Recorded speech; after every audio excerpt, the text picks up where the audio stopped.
can't remember it myself. I'm a little rusty on it. I'll hum it for you.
whatever, the last second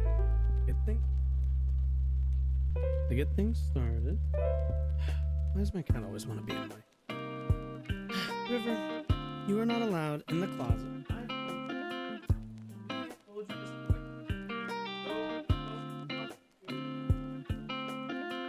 Make a ruckus.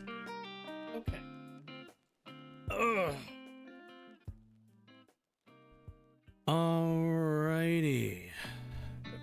I'm gonna be fine with your jokes. Why does that look like? That's better.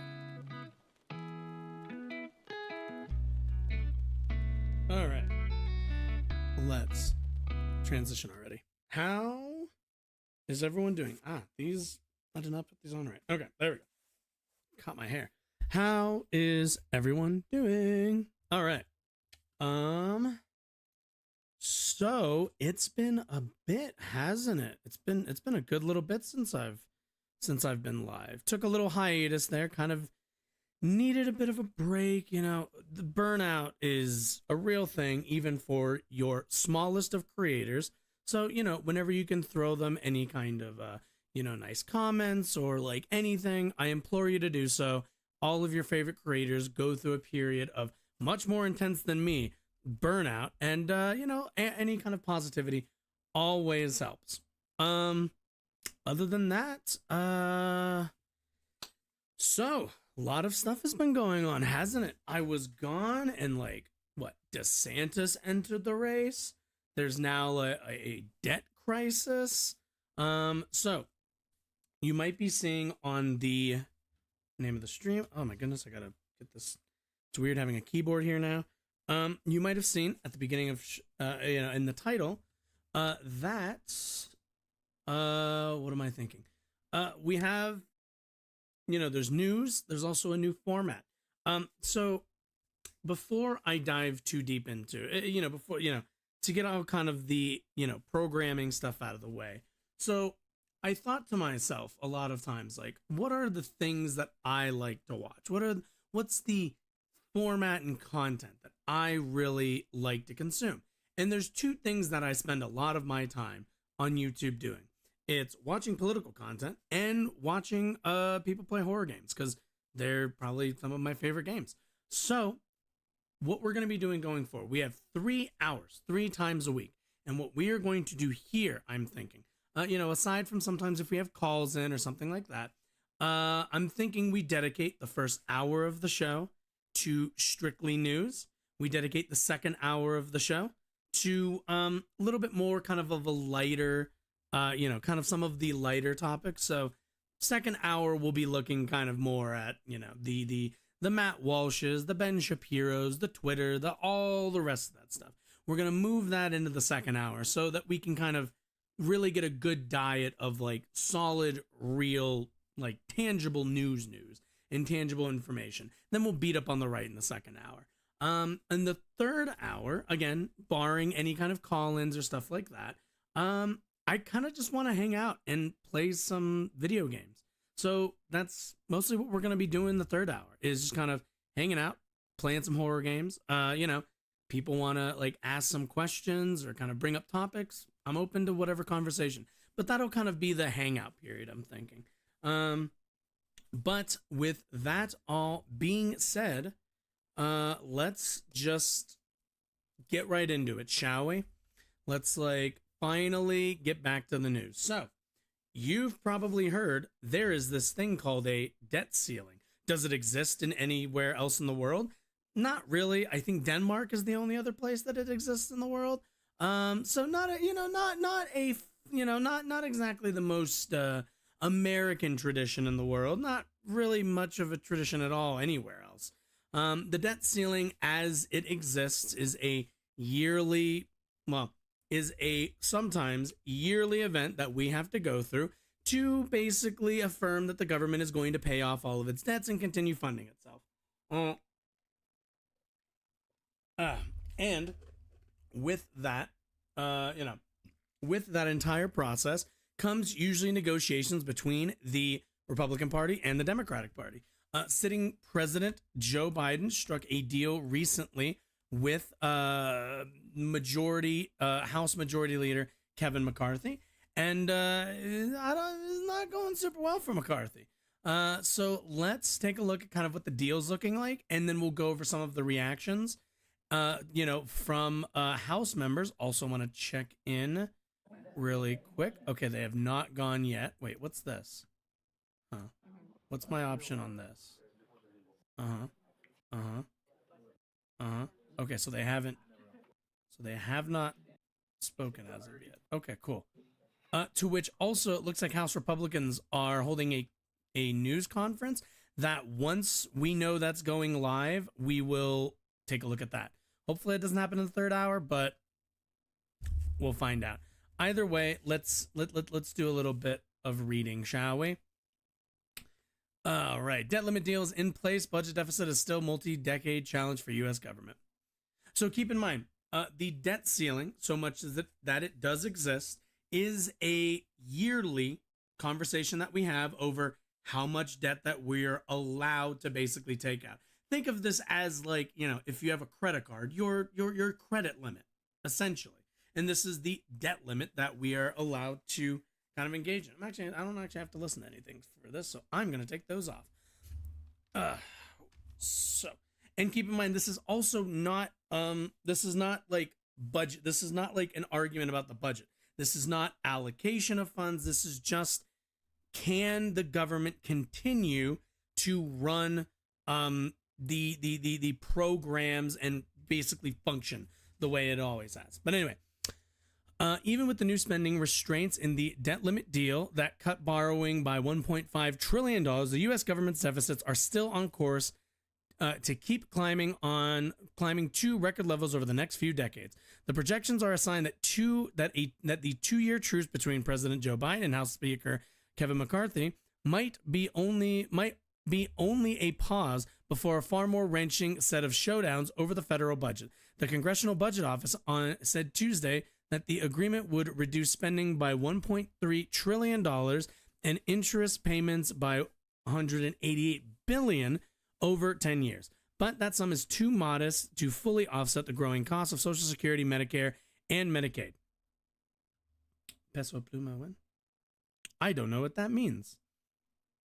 But, I don't know what that means. Sorry.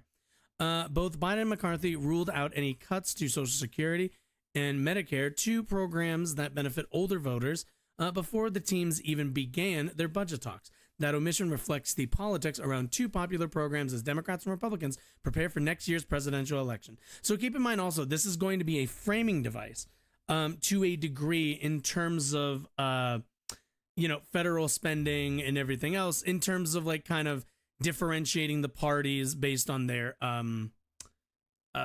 priorities, essentially. It also means the agreement finalized on Sunday keeps the risk of ever-escalating debt on the table, setting up the possibility of another bruising battle when the debt limit needs to be raised again in 2025.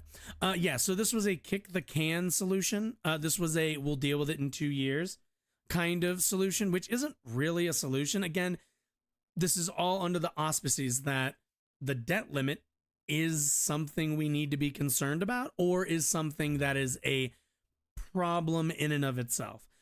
We are the global currency. We are the largest economy in the world. There's really no reason why any of these talks have really begun. Biden started this entire thing by saying no negotiations and then went along and negotiated. So, when we say that, like, all of this, when it comes down to it, hello. Can I help you? Do you want out? Is that what you want? I gave you an opportunity to leave when we began, and I said to you, there's not a chance. I might not let you leave now, since you made your choice. Maybe you should make better choices in the future. Do you think that could be something? Anyway, if you're wondering who I'm talking to, it's that one right there. Yep, and she's gonna loaf there and hopefully not complain too much. Anyway, as I was saying, let's continue reading. Also means agreement. Right. Quote, you should think of this as one step. Mark Goldwine, senior vice president at the Committee for a Responsible Federal Budget. The question is, can they take the next step after that? Lawmakers know there are difficult choices ahead and that the only way through them likely involves some combination of deep spending cuts, broad tax hikes, and major changes to the retirement income and healthcare programs that consume an ever-growing share of federal spending. So remember when I said earlier about priorities? This is what you're going to see, because there's going to be a side of this argument from Democrats where there will be an argument of, oh, we don't need to cut a lot of spending. The system is working just fine as it is. And Republicans are really, really interested. I'm not 100% sure why they're risking the entire economy, but it seems like Kevin McCarthy is very, very doggedly chasing after these cuts to federal spending. These cuts will, at the end of the day, impact some of the most vulnerable in our nation. Some of the deals that were made. Do I have any of the? I don't have any. I'll look that up while we watch the video, one of the videos. But what was I gonna say? Understand that every time that we reassess, that our government reassesses how we spend our money, how we decide to collect taxes, any kind of changes to retirement funds and to, the retirement pool, essentially, all comes down to where our priorities as a nation lie. So when you see them talking about putting more work requirements on people to afford, to be eligible for food stamps, that is, at the end of the day, them saying, okay, look, there are too many people who are eating and not working. We need to squeeze those people just a little bit harder to motivate them to then get a job. And this isn't even necessarily to get a job, because the idea of, employment is some moralistic, belief by these people. What it, at the end of the day, is if you want to eat in this country, you're going to go out and you're going to make somebody else money. You're going to make an owner money. We will not, as a nation, sit by and allow you to eat food without making a capital owner money in exchange for that. That is the relationship that we are creating between people who take in SNAP benefits and the federal government.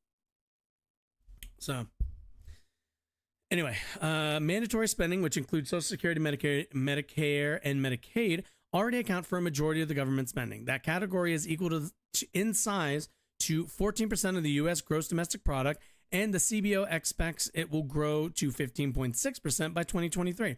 By contrast, discretionary spending was 6.5% of gross domestic product last year and was already projected to fall to 6%. Goldwine said he's optimistic that the leaders in both parties will find ways to reduce the growth in spending for healthcare programs. Social Security will also face a reckoning, as its trust fund will be unable to pay out full benefits within a decade. And keep in mind, the reduction, I believe, if from what I've heard, the reduction will be a 20% reduction in benefits to people who are collecting through the Social Security Trust Fund. Most of that is going to be baby boomers because of how many of them there are. But there's really easy way. There's a very easy way. So the question always comes up like, oh, if we can't afford to pay for this program, then what do we do with it? Do we just kind of do we kind of fold it in? Do we privatize it? No, it's actually very simple. At the end of the day, our debt is based on the amount of money that our federal government is cranking out, is putting out for programs that help Americans. This ranges from the military to Social Security to Medicare to SNAP to disability, any of that stuff, right? There are all of those things. And then there's and so that's coming out of one end. And the question becomes oh, okay, what do we do with the other half then? How do we account for putting more out? Well, the obvious answer is you collect some more taxes. Now, how you do that is very important. How you do that is very, kind of reveals, I think, an ideological bend in one way or another. But at the end of the day, what one needs to do is you need to increase your tax revenue if you are going to continue to expend more tax dollars. This is why the Trump tax cuts were so devastating. It cost Americans, I believe, somewhere in like the hundreds of millions of dollars, if not, I'd have to look up the exact number. But keep in mind that cost us money that goes back to us as citizens. Every single time you pay your taxes, the output of that is your roads get fixed. Are your schools getting built? Are your schools getting funded? Is your police force getting funded? Is your military force getting funded? Are your parents, if you're younger like me, are your grandparents able to actually be in retirement? Or are they having to work as the Walmart greeters? Like, at the end of the day, this is the other end of that. And how we decide and how we choose to spend our money says a lot about our priorities in this country. Anyway, the agreement, which still has to be approved by Congress, would hold discretionary spending essentially flat. Oh yeah, that's right. I meant to move this over here so I can check on it from time to time. Nope, we are still not started. Cool. That's cool. What the fuck? Yes, I'm aware. What time? Oh, 9:30? That's when that's starting? Okay, well, let's... okay. Okay. Huh? What? Excuse me? Why did that happen? Yeah, I want to watch the thing. What? Huh? Oh, that's weird. How do I... Okay, we'll just go back. Let's go back. No, go back.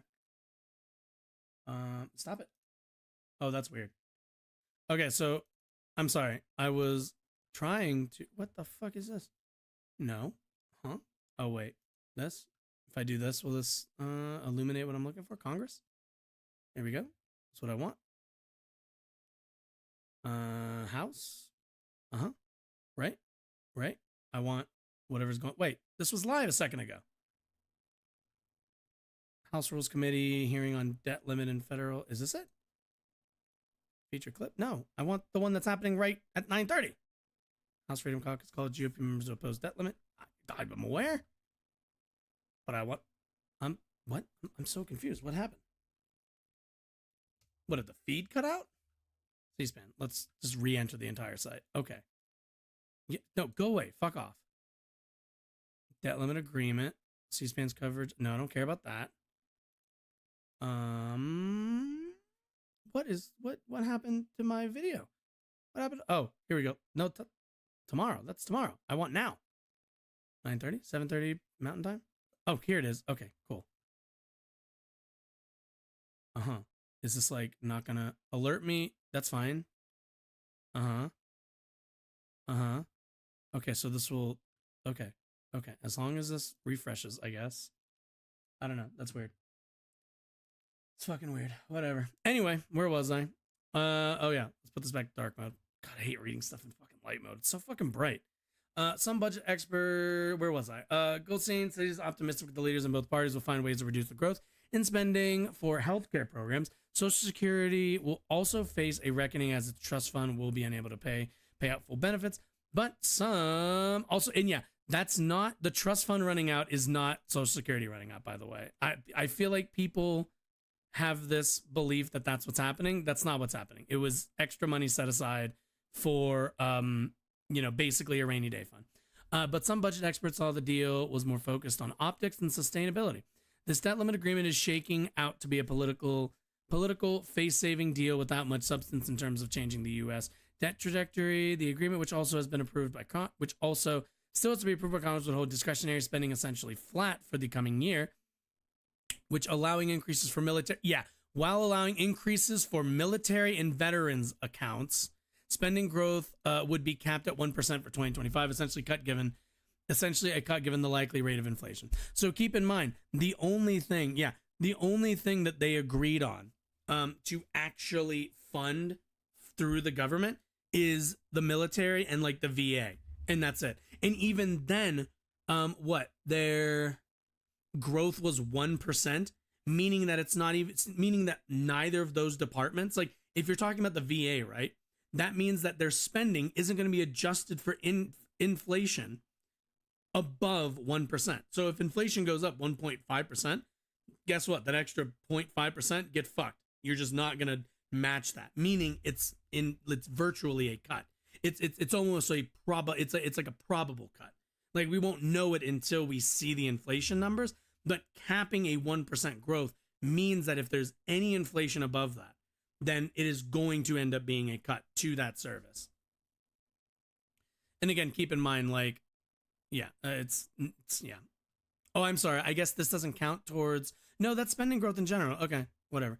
Let's see. Some Democratic allies see the deal as problematic because it cedes ground to Republicans who want to use the debt limit fight as an opportunity to press their policy aims despite the risk of default. Now, keep in mind also, this is also not passing laws. Like none of this is passing laws. None of this is like actually democratic. It's all just theater to kind of force a, hold the entire country's economy hostage so that the minority party can essentially call their shot and get some of the things that they want that they can't pass real legislation on. They couldn't pass a military spending like cat bill or something. They wouldn't spend money on like a VA funding bill. That's why we don't ever see one. This is the optics of it all. Looking forward, must find a path to abolish the debt ceiling and end the absurd debt ceiling. Hostage taking that Republicans engage in when they can use it as a bludgeon against a Democratic president. Yeah, and keep in mind, this also didn't happen during Trump's presidency. So that also kind of tells you that it's pretty much a farce. Yes. Can I... More information, 60 views. News conference on debt. No. Where the fuck is the video player? What happened to the video player? It's 9:30. Oh, is that Mountain Time? No, that's Eastern Time. Stupid. Maybe I'll look it up on. Maybe I'll look it up on here. See. Span. Live, sure. Hit me with it, Joe. A healthy democracy doesn't just look like fit. Shut up. Let's take a look. No, be quiet. Let's see. Okay. Doesn't look like they're live right now. That's fucking weird. Anyway. Looking for simply not true. The United States is broke and on the verge of debt and deficit crisis. Yeah. We're like the world's largest superpower. We're fine. But even if there's an immediate reckoning over the debt, let's see, there's a long-term problem. Talks purposely ignored the president challenged Republicans to shield Social Security and Medicare from cuts at his State of the Union address in February. GOP lawmakers jeered him for suggesting they would dare to cut programs, leading to Biden declare we've got unanimity. Jesus. Biden specifically hailed the bipartisan agreement on Sunday for protecting Social Security and Medicare, while saying the agreement that must pass the House and the Senate would prevent a possibly catastrophic default that could occur on June 5th. This is the deal. That's good news. Yeah.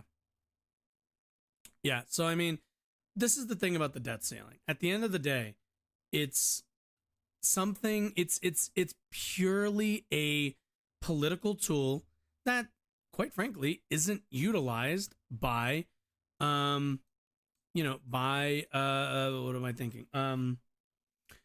By Democrats. It just isn't. They just don't, for whatever reason, they just choose not to use it. Are we good? We're good. Are we going? To China. Are they opposed to work requirements for welfare? Should someone continue to be able to sit on the couch, able-bodied, with no children, and not be helped to find a job? Are we concerned about, for the first time, to be able to change the environmental review in 40 years, so we can build things in America faster? I'm not quite sure where they're opposed. Or the ability to even have Congress work again to do the job, the appropriation bills. There are consequences for that. But to be able to take a Trump executive order, PAYGO, and put it into effect with this president to stop them from spending the trillions of dollars. Now, if people are against saving all that money or work reforms. For anybody who doesn't know, PAYGO is basically a rule in the House that if you want to forward a bill that would basically spend any new money from the federal government, you need to then tie it to cuts that you make in another program. So, if you wanted to, if I'm picking like a really stupid example, if you wanted to send like one kid to college for free, right? You'd spend, I don't know what, 60K, maybe we'll just say 60K. You would have the federal government output 60K for that one kid to go to college. And then you need to find 60K in other programs that the federal government funds to pull out to basically balance that, so that there's always this, like, if you add to it, if you add a new program or anything like that, you need to then balance it by getting rid or like cutting spending on another program. It's a way for there to be restrictions put on basically new spending, which is not good. We should, at the end of the day, I think that's like a dumb way of looking at federal spending, especially because the way that a federal government spends money is not the same as how you or me or even a household spends money. So it's and it forces a lot of like cuts that are unnecessary, so that we can have new programs. At the end of the day, we should do the best for our like citizens without like in one place without forcing a cut in another place, basically. If he wants to add a new regulation, that now he has to offset that. We haven't had that before. So I'm not sure what everybody wanted. We couldn't get everything we wanted.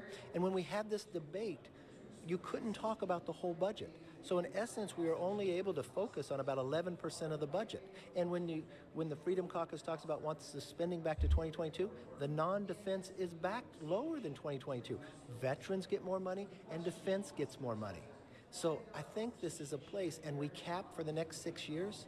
Look, I've always said a debt ceiling is like a family having a credit card. It's but not. The family's It's charged not. all the way up. So what have we done? Well, so this is what I mean when, like, this is the way that they want to frame it, where it's like, oh, it's like a family who in the family has like a credit card, and you've maxed out your credit card, and now you're asking like, oh, should we continue to max it out, right?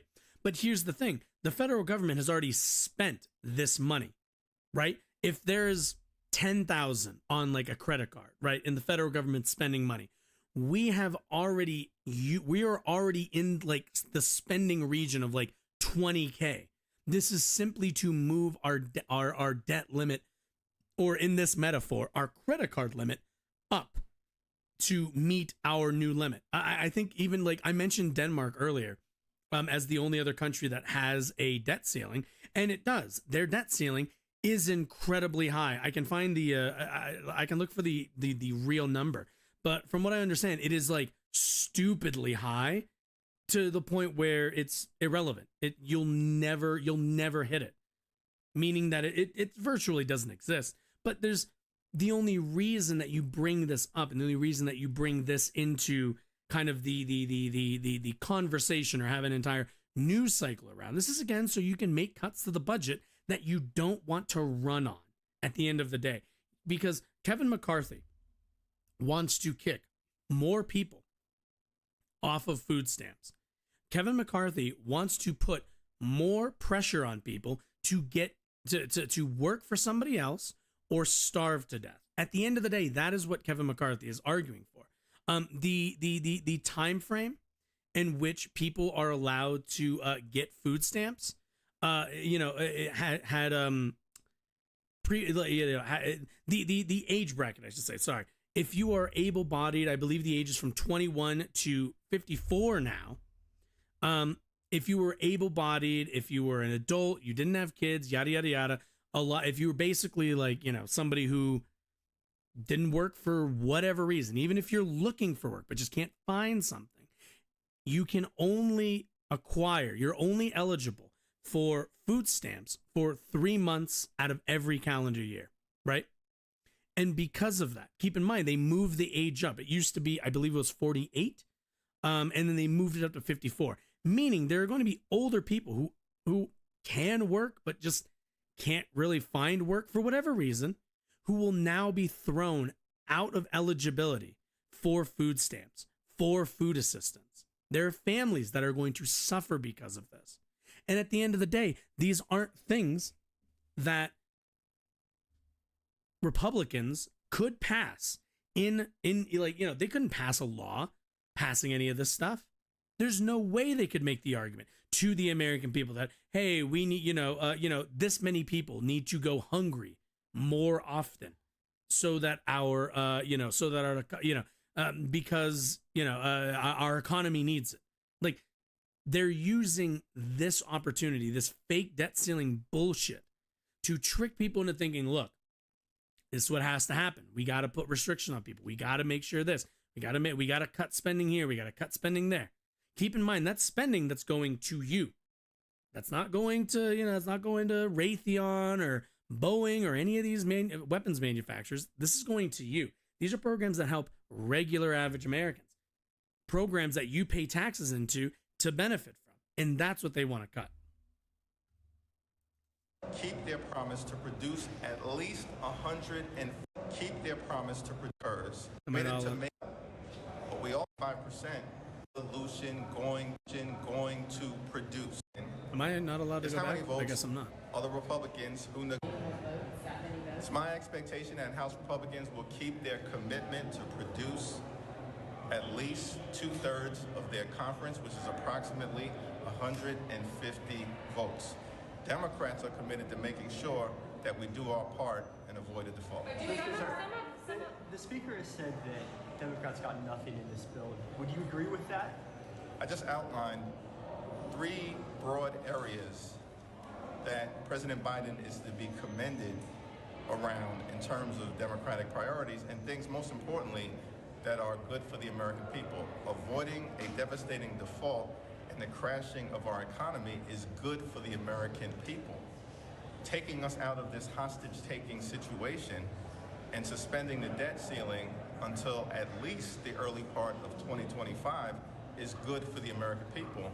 Protecting Social Security, protecting Medicare, protecting Medicaid, protecting veterans, protecting the clean energy tax credits, protecting the American people from the devastating cuts that the Republicans proposed in the Default on America Act. Also keep in mind, some of those cuts are also going to come from spending and money given to the states for COVID relief, essentially. And what's happened is a lot of the states haven't been able, or at the very least, they were given a lot of money and things to do with that money, but and a lot of leeway of what to do with that money, I should say.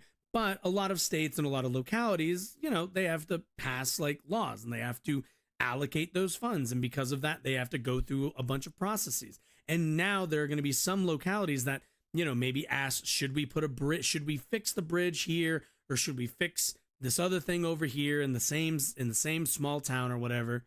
And now they're going to go back to their constituents and say, you voted that we fix the bridge. Unfortunately, our funds are now being stripped from us. Now we are not going to fix literally anything. And keep in mind, that's going to come out of your taxes. Your taxes get you fuck all. I've talked to a number of progressive Democrats who are on the fence, maybe leaning no. What outreach are you doing as the leader of the Democratic Party right now to reach out to those, to get them to a yes? I'm thankful that the White House is engaged in an incredible amount of activity to communicate with all aspects of the House Democratic Caucus. We had a pretty extensive briefing that took place virtually on Sunday. There were 3 hours of briefings where every single member who had a question, in some cases multiple questions, had the opportunity to ask that question and have those questions answered. There are 3 hours of virtual briefings that are continuing to take place today. The White House and high-level administration officials will be present here at the Capitol tomorrow for our in-person caucus meeting. And so I looked. Apparently, the Danish threshold for their debt ceiling is basically $284 billion, which is they're a small country, they're never going to hit probably. And the administration at the highest level continues to engage in one-on-one conversations with progressives and New Dems and Blue Dogs and members of the CBC and the CHC and the Women's Caucus, the Equality Caucus, KPAC, and all points in between. And I've been incredibly pleased with the level of authentic engagement from the White House. Do you have a count yet on Democratic justice, and if the speaker can't deliver 2/3, then will Democrats vote again? It's our expectation that House Republicans will keep their promise and deliver at least 150 votes, and as it relates to an agreement that they themselves negotiated with the White House. So is that a no? Is that a no? So what message does No. House Democrats will make sure. House Democrats, along with Senate Democrats and President Biden, made clear that the only way to avoid a catastrophic default is to find a bipartisan solution moving forward that allows for common ground to be found. Thankful that President Biden has been able to thread that needle and present a resolution that both avoids a default and protects incredibly important democratic interests. Some of your members have complained that the White House has not been communicative throughout this process, and in particular when the deal sort of in principle emerged, that they waited a full day after Republicans to brief the caucus. I'm curious, the White House said that they're going to... Now, so the big kerfuffle also is that Kevin McCarthy is not having, his caucus is not having it. So let's take a look a little bit into that. Far-right members threaten, quote, a reckoning over McCarthy's debt limit deal. Angered over House Speaker Kevin McCarthy's deal with President Biden to raise the debt ceiling is bubbling over, with some conservative members threatening to oust McCarthy as Speaker. This deal fails completely, and that's why these members and others will be absolutely opposed to the deal, and we will do everything in our power to stop it. Freedom Caucus Chairman Scott Perry of Pennsylvania said during a press conference with caucus members Tuesday afternoon. Texas Rep. Chip Roy, a member of the Freedom Caucus, was even more blunt. The Republican conference right now has been torn asunder. Excuse you. That's nice. Go away. No, go away. What are you doing? Go away. Enough. Move. Thank you. Let's see. The Republican conference right now is asunder. Not one Republican should vote for this deal. Not one. Roy argued there was a breach in the structure set up by House Republicans after the January vote to elect McCarthy as Speaker. He vowed to fight the new compromise bill, and without mentioning the Speaker by name, added, no matter what happens, there's going to be a reckoning. Let's see. Under a rule McCarthy agreed to in January as a concession to his conservative critics, any one House member can offer a resolution to remove the House Speaker. The deal McCarthy and Biden reached in principle over the weekend would avoid a historic government debt default by raising the nation's debt ceiling for nearly 2 years. The compromise bill, clocking in at 99 pages long, holds non-defense spending for fiscal year 2024 at roughly current levels and will raise it by 1% in 2025. It also sets spending caps for the federal budget, raising the age of food stamp recipients subject to work requirements, and claws back funding for the IRS, among other things. Oh, yeah, the IRS is going to get some of its funding taken away. That's nice. Keep in mind, the IRS, for every, what is it? I think it's like for every $1 you put into the IRS, you get like $7 back. Keep in mind, let me see if I can find that. For every, I just don't remember, for every IRS, let's see, increased congressional budget office. Here we go. See if I can find it, because I remember hearing that, but I don't remember the actual estimates. Just give me the frickin' thing. First, CBOs used updated ROIs that incorporated the IRS's most recent estimates on the return of enforcement, and then adjusted the ROIs to reflect both direct and indirect revenues and protected revenues, increasing the peak ROI from 6.4 to 7.1. Yeah, meaning for every dollar you put into the IRS, you're getting $7 back. Yeah. Well, granted, that's money, and again, like, you want a strong IRS because you want them to go after bigger targets, like guys like Epstein, or people like that. If you strip the IRS a lot of their funding, if the IRS is not funded well enough, they'll have no choice but to go after smaller people like you or like I. It's just smaller budget, smaller fish, unfortunately. Let's see. The compromise bill. Right. Read that. One after another, members of the Freedom Caucus at the press conference called on fellow Republicans to oppose the bill. Representative Dan Bishop from North Carolina called the vote on the deal a career-defining vote for every Republican. Later, when asked by reporters if a motion to oust McCarthy over the bill is on the table, Bishop was the sole member to raise his hand. McCarthy, for his part, is projecting confidence. Asked by reporters whether he thinks the speakership is secure, McCarthy said yep. As to opposition from members of his own conference, McCarthy defended the deal, saying it's the most conservative deal we ever had. Sometimes people just don't want to vote for a debt ceiling. Representative Patrick McHenry, one of the key negotiators of the deal, told reporters he does not believe McCarthy's job is in jeopardy.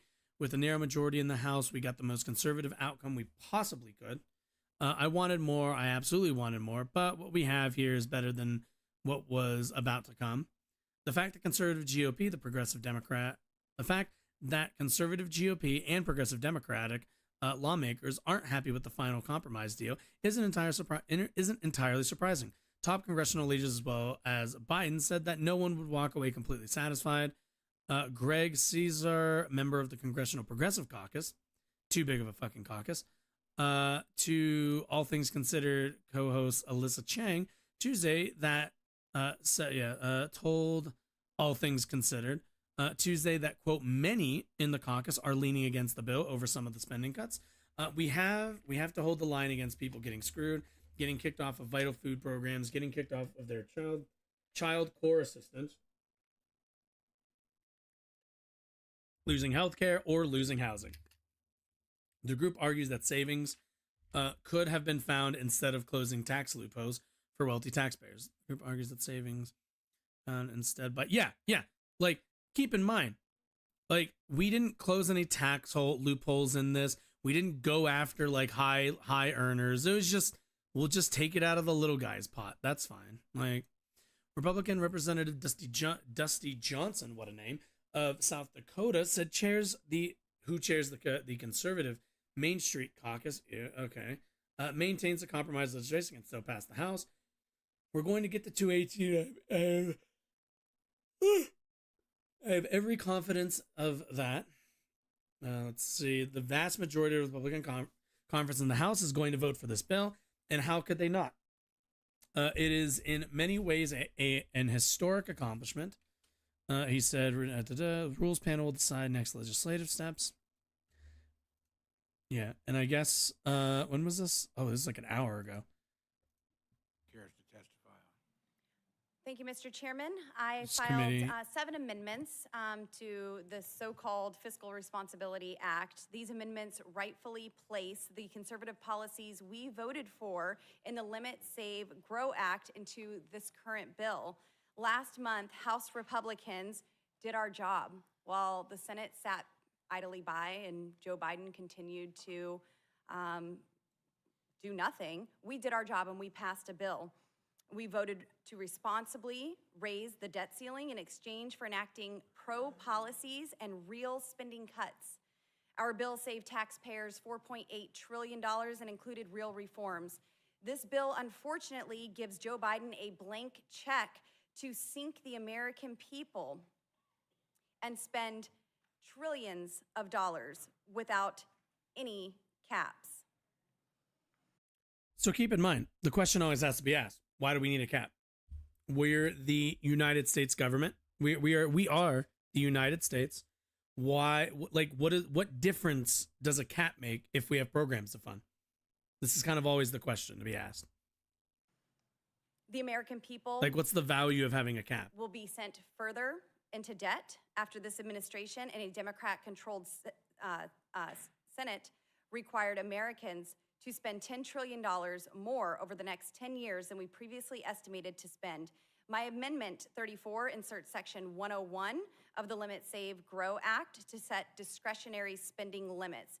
These changes limit future spending by returning discretionary spending to pre-pandemic. Also, it's always really funny. They always say, like, you know, limit, save, grow.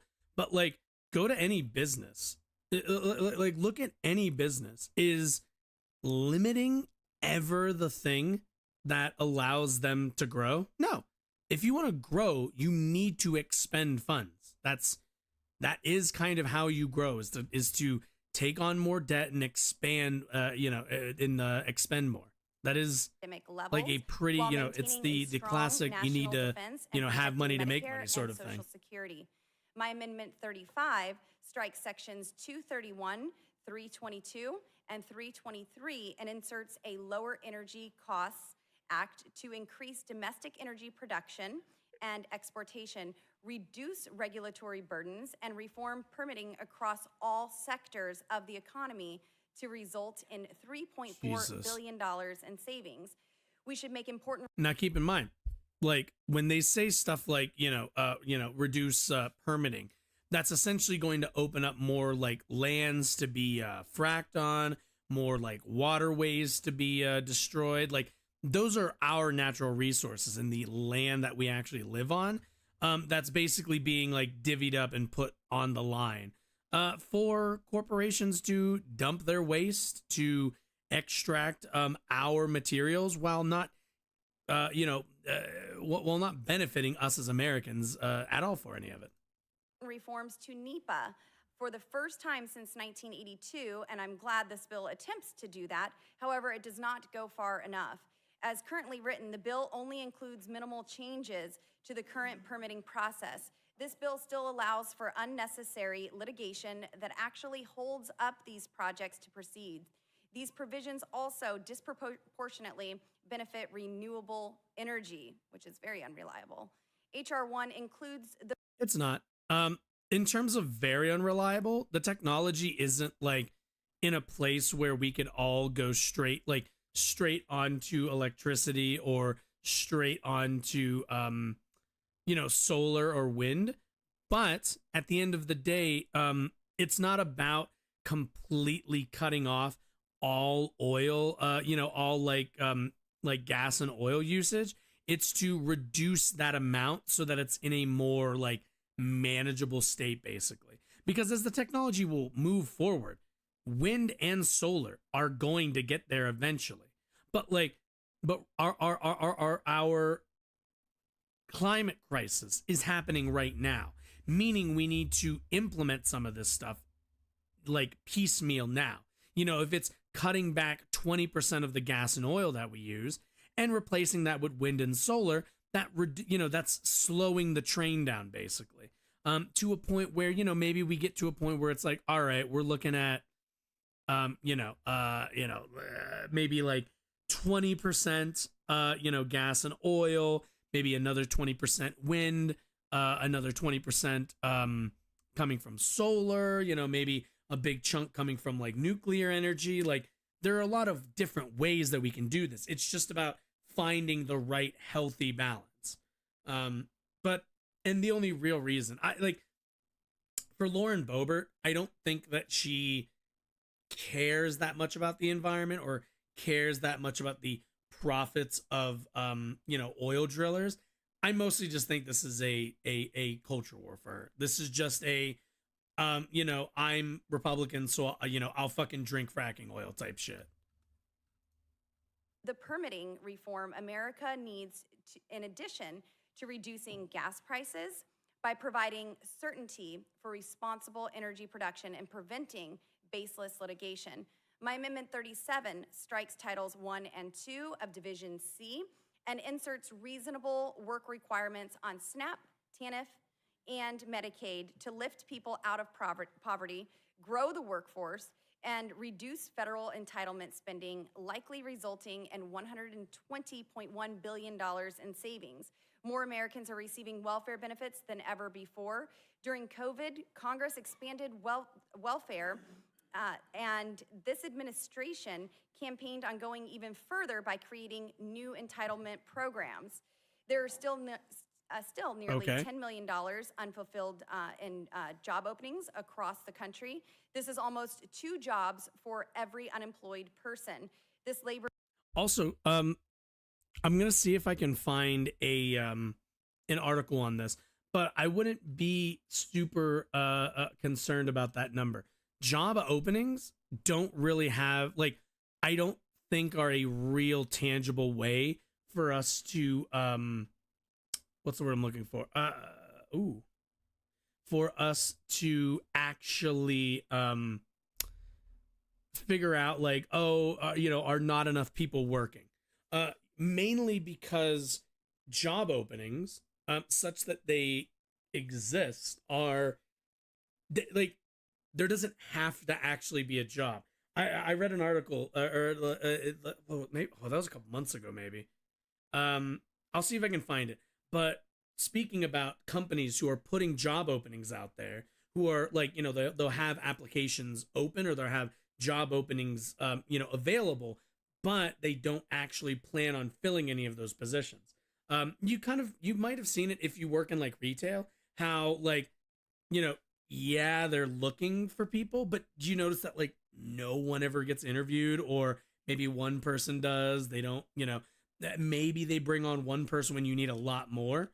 It's kind of one of those where there's no real requirement for that job to actually be open.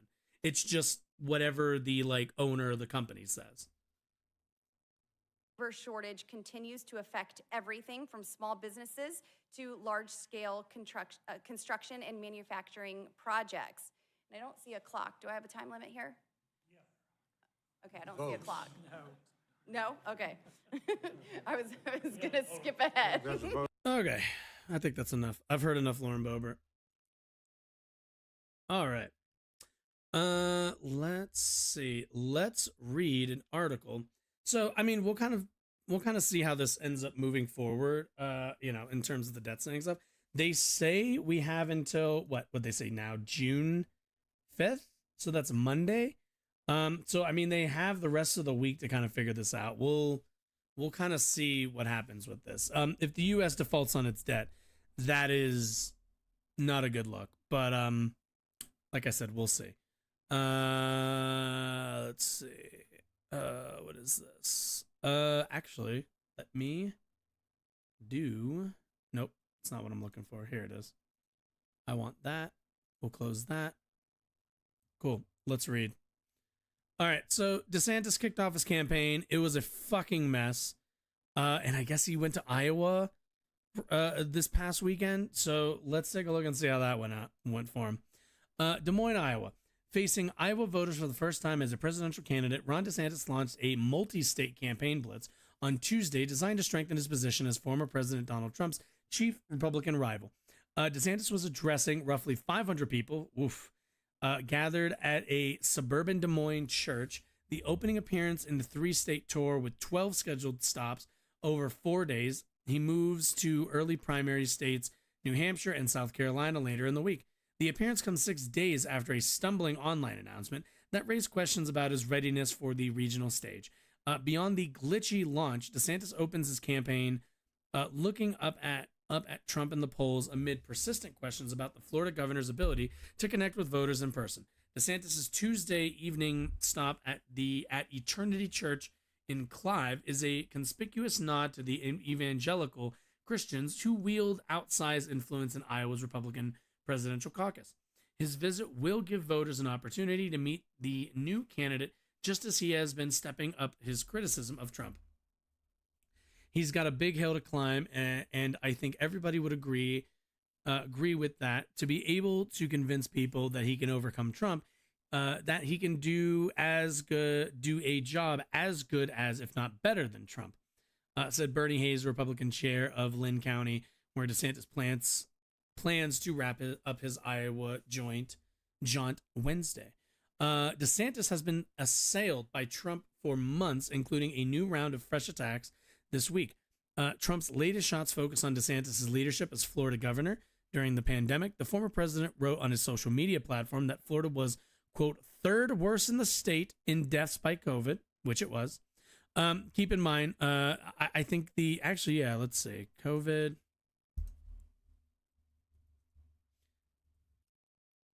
Let's take a look. I'm actually kind of curious. U.S. Let's see. No. CDC. Thank you. Let's see. Death rate. Let's see. 158. Okay, here we go. No, I want. Fuck you. What do I want? I want highest number. Highest number. Let's see. Where was Florida? Oklahoma 158. Jesus. Texas 151, and this is per capita. Let's see. What was Florida? Oh, I can just look at Florida's right now. I'm stupid as shit. No, you can close that.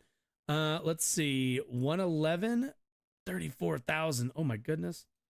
Wait, they had, oh my God, they were the third. Okay. So here's the thing. California, Texas, Florida, and New York are always going to be some of the top states in terms of raw numbers. While he is correct that Florida has the third highest number of deaths, that's not quite the same thing as we always have to factor in per capita when we're so that we're comparing apples to apples in this case. And in terms of also like danger ability, I guess, or danger levels. I don't know what the fuck word I'm looking for. But keep in mind the death rate is between California and Texas. So not looking great. I think, what are they? They're like, yeah, they're right below like the most in the third threshold. So they're like kind of in the fourth grouping. So not phenomenal. How did Colorado do? I'm kind of curious. Ooh, look at us. Single digits. Nice. Anyway, let's see.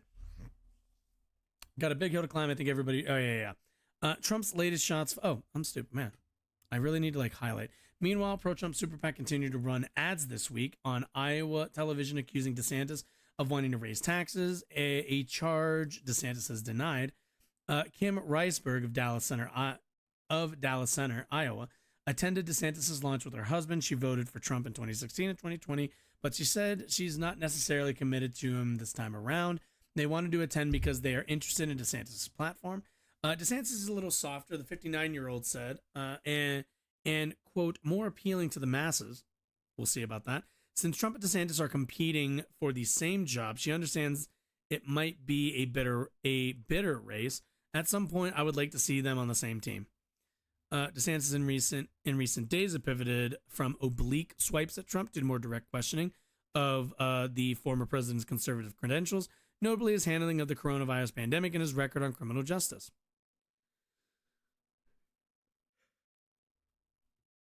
Excuse me. DeSantis called a bipartisan bill Trump signed in 2018 that reduced mandatory minimum federal prison sentences and allows a pathway for nonviolent offenders to reduce prison time. A jailbreak bill. That's ridiculous. As a member of Congress, DeSantis voted for an early version of the measure, but he left Congress after he was elected governor and before the final, less strict bill passed. DeSantis also said Trump wrongly, quote, turned the country over to Fauci. I think I heard some of that. DeSantis has a running start in Iowa and other early voting states, thanks to Never Back Down, a super political action. Okay. Yeah, a super PAC. Okay, why didn't you just say super PAC? God damn it. That is using money the group can receive in unlimited sums from wealthy contributors to begin organizing support. Look at that. Man, the AP just being fully transparent about how campaign finance works. Campaign finance law requires that the group do its work without coordinating with DeSantis. The DeSantis campaign and the pro-DeSantis super PAC were literally working side by side outside the Eternity Church in Clive on Tuesday. Volunteers from the super PAC signed up supporters to commit to caucusing for DeSantis as the super PAC's bus blasted music nearby. The same dynamic was expected at events Wednesday in conservative western Iowa's Sioux City and Council Bluffs. and the manufacturing and college city of Pella in east central Iowa before the finale in Cedar Rapids. By making his bid official, DeSantis gives the super PAC a rallying figure whose events it can attend, even if it cannot coordinate with the DeSantis' official campaign group. Attack untested. Interesting. I will be interested to see. Let's see, Jack Spoonermore attended DeSantis' appearance at church 9 years. Not a huge fan of the shade, he added. Trump's attacks on DeSantis. Interesting. Quote, I'm looking for a president. I'm looking for someone who can lead us. That's what I'm trying to find in DeSantis. Interesting. Interesting. So, yeah, I mean, DeSantis is going to be, yeah, after that really rough, rough beginning, it's going to be interesting to see how he tries to, like, come back from this. But, either way. All right, so I mentioned that, classic, a classic move. I mentioned that we have a new format that's a little bit more, sectioned off. And of course, we're going over that already. But that's okay. There's nothing wrong with that. So for the second hour, we are going to kind of look at, or we're going to kind of take a look at more of the conservative media stuff. And what I want to look at specifically is, oh my goodness, should we just focus all on the Target stuff? The Target stuff is just so ridiculous. Like, honestly. Good God. Good God. Okay. Yeah. For the second hour, oh no. For the second hour, I just want to kind of take a look at some of the, some of the more online, right-centered talking points. So, new acronym. Oh my goodness. Interesting. So let's take a look. All right. So, what should we start with? Should we start with, okay. That's right. All right. Well, so with the beginning of this new, with the beginning of our, what's the word I'm looking for? Of the second hour, we have a fun transition while I try and, what am I looking, is this what I'm looking for? Is this what, no, this isn't what I'm looking for. What am I looking for? Is it web? You'll forgive me. I am a bit rusty. It's been like, it feels like it's been so long that I've been gone. I'm like so out of,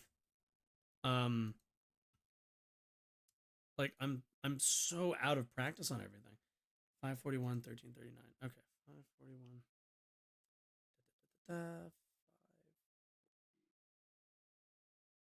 513. Oh, can I? There it is. Where was it? Sure. Oh, no. Is that right? Okay. Is that how it is? Is that how it is? Is that how I put it? Yeah. Yeah, it is. Yeah, it is. Okay, cool. Okay, cool. Lovely. Oh, wait. Not much different. Anyway, all right. Let's transition. I'll do that another day. We'll do that another day. I'll deal with that another time. Let's transition into the second hour, even though we're like 15 minutes already into it. And I kind of just want to catch up with some of the nonsense going on. So we'll take a look at that. We're gonna look at Target first, and then I guess Sagar from Breaking Points. did a radar on men fleeing college, which, fellas, college is a good place to get an education. Do not shirk college because conservatives tell you that you can't, be racist or something. I don't know. Either way, let's do it. Let's go. One second, just gotta make sure. Okay, cool.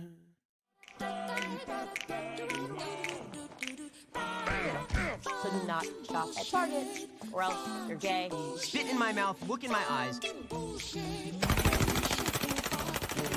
Just to simplify this, I think we're just going to use. But I may keep the pantyhose on. This feels kind of good, actually. Larger than that, Charlie. I live like a capitalist every single day. Beat it up, N-word.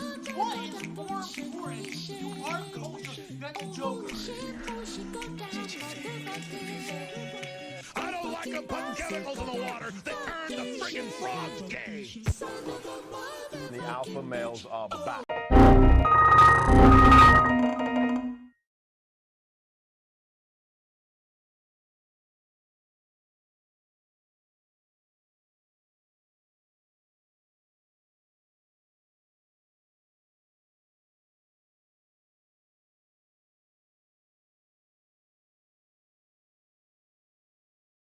Hit the button. I didn't hit the button. And we're back. All right. So, did you enjoy that? That was fun, right? Okay. Let me unmute this. Cool. All right. So, the Heritage Foundation. I'm sure you've heard of them. They're, I know them as the group that did a lot of funding and where Mitt Romney came from. Conservative kind of tanky type group. Very concerned about Target. Now, what I find really funny about the Target craze, and I talked to my dad earlier today, and he was also like really surprised by Target and their targeting of kids or something. I try not to argue on some of these things with him. He's a bit too far gone for all that. But like what I find interesting is Republicans generally have always been very conscious of private industry and of like capital, right? Like they've always been very defensive of capital, of private corporations, everything else. But lately, if you've noticed, they've gotten a lot more strict, I suppose, just a little bit more fervent about their disapproval of the participation of corporations in cultural shifts, I suppose. Even though the culture shifts, while they might seem small in way, and while they might seem a bit, I don't know what the word is, tangential, maybe. I'm not 100%. I'm trying, like, well, they might seem not that big of a deal, or they might not seem meaningful, I suppose, and not valuable. At the end of the day, they are in a way, because you see, as culture shifts, as we kind of progress, there's always going to be, right behind it, there's going to be people who want to make money off of signaling towards these cultural shifts. Meaning that when you see Target doing pride events, when you see any of these corpos doing pride events, that shouldn't tell you that they're doggedly in support of trans rights or anybody else's rights, but that should inform you that they're, at the very least, they recognize that their bread can be buttered by like through that group and through that cause. It tells us that we are gaining momentum, I think, in the kind of I suppose you could say in the culture war to a degree, in the winning over the hearts and minds of people. If it's become financially advantageous to sell to these people and to sell an adjacency to it. But with that being said, Heritage Foundation very upset about this, and it appears they're, who the hell is this woman? I think it's just a spokesperson. Yeah, a spokeswoman at the very least from the Heritage Foundation took us on safari, took us right into the heart of wokeness. So let's go. You know, let's put on our. So apparently our, the AP is telling. Hey, shush! I did not press start. I pressed full screen. So let's put on our little Safari Man hat. You know, the you know, it's like the kind of mustardy looking one. You know, let's get our kind of mustardy green pants and long socks and loafers on. Let's get in there. Let's wade through it. So let's go. Target's Pride collection features tuck-friendly swimsuits for adults, not kids. Lovely. Everybody that Target is only selling tuck-friendly swimsuits for adults. And they're also apparently pulling some of their merchandise and sticking it in the back of the store in some of their southern stores because of customer outrage. So I want to keep in mind when she says customer outrage, she means terrorism. Let's be very clear. This has not been a case where it's some customers came up to the front of the store, asked to speak to the manager and said, "Hey, I'm not sure this is appropriate for kids." No. These people threatened workers, threatened the store, and there have been bomb threats that have been called in to Targets in the South. So keep in mind, when she says concerned, what she means is terrorists. That's what she means. to see if all the fuss is warranted, where they've actually put the Pride stuff. Remember, it's not even Pride Month yet, so come on, we're going to go inside. I think it's like, what, 5 days out? Also, keep in mind, their opposition to this is not that Target's doing it too early. They don't want Pride Month to exist at all. Pride Month, in the conception, the concept of Pride Month, in and of itself, is an affront to their belief system. This is not a you're doing it too early sort of thing. Hey guys, apparently, cool. Trans people will always exist. Oh, here we go. Cool. It's a shirt. Also, I can't help but wonder, like, would you be offended if it was like, you know, white people will always exist? I am sure she'd have no thoughts about that. Go. Designed for comfort and confidence. Cool. Tuck-friendly construction. Whoa. With extra crotch coverage. Does this look like an adult swimsuit? No, it doesn't. It's interesting. I'm sorry. Is that a... Would you like to tell me what size that is? Like, has she seen a swimsuit before, or a person before? Like, is this where we're at? Is this really where we're at? The Heritage Foundation is not a like shit posty, you know, 4chaner or something. This is like this is a foundation. This is a think tank. They get millions of dollars to disseminate like rhetoric and influence legislation. And the best they can do is, does this look like it's for an adult? It's way too small. And then you go, ma'am, there are adults who wear extra small. We also have extra small. It's a thing. I don't know what to tell you. You know. It's right next to a child mannequin. Whoa, you too next can paint your nails. A child mannequin. My goodness. How Red flag. Oh. Okay. Wait. Unless you Wait. Hold on a second. Flag. Oh. It's right next to a child mannequin. You too can paint your nails with a pride flag. Now, am I the only one? You know, maybe she doesn't quite realize it, but like, are we at the point where it's like, oh, how dare people paint their own nails? Like, are we there now? Is that where we're at with this? Because the thing about the Target stuff, and there's a Target right near me. I went into it and I was shocked and chagrined to find that the Pride section was at like the front.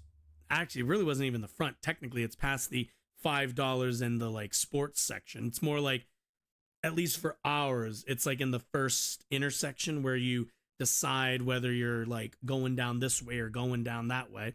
But like, is that where we're at? Where it's like, where you're not allowed to paint your nobody before now ever painted their nails rainbow colored?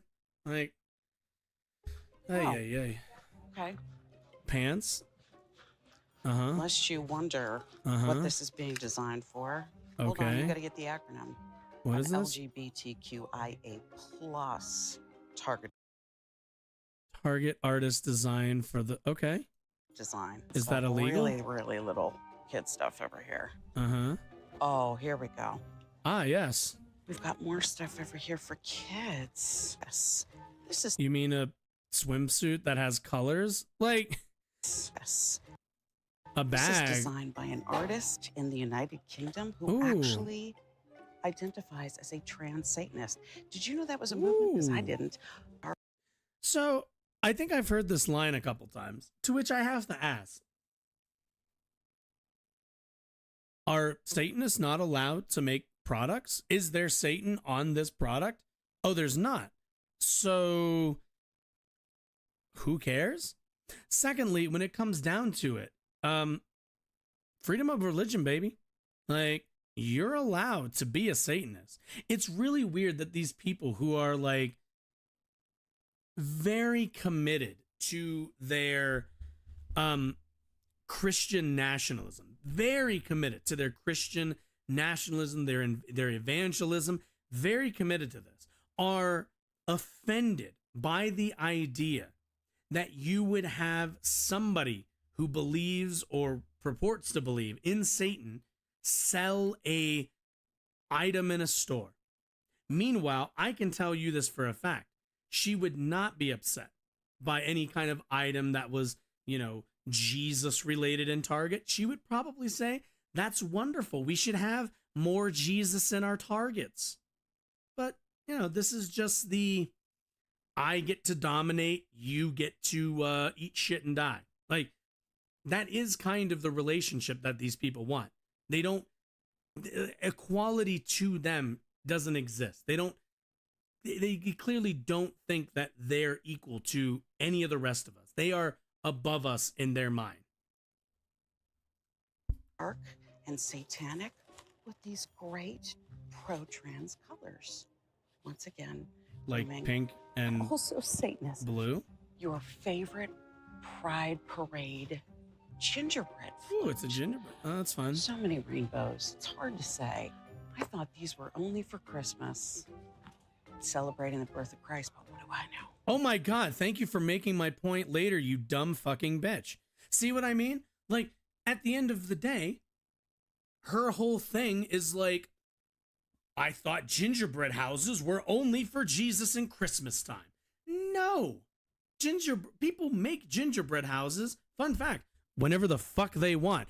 And this is America, where I think you have the right to make a gingerbread house whenever the fuck you want. If you want to make it in fucking Halloween and make it a fucking like morbid one, do it. If you want to make it during Pride Month, do it. If you want to make it during Black History Month, do it. If you want to make it during Christmas, that's fine. But this entire idea that like her life is being infringed upon because somebody made a gingerbread house in a month that she doesn't like to make gingerbread houses, that she thinks should only be, it should only be allowed during the month of Christmas because she believes in Jesus, tells you everything about this woman's politics.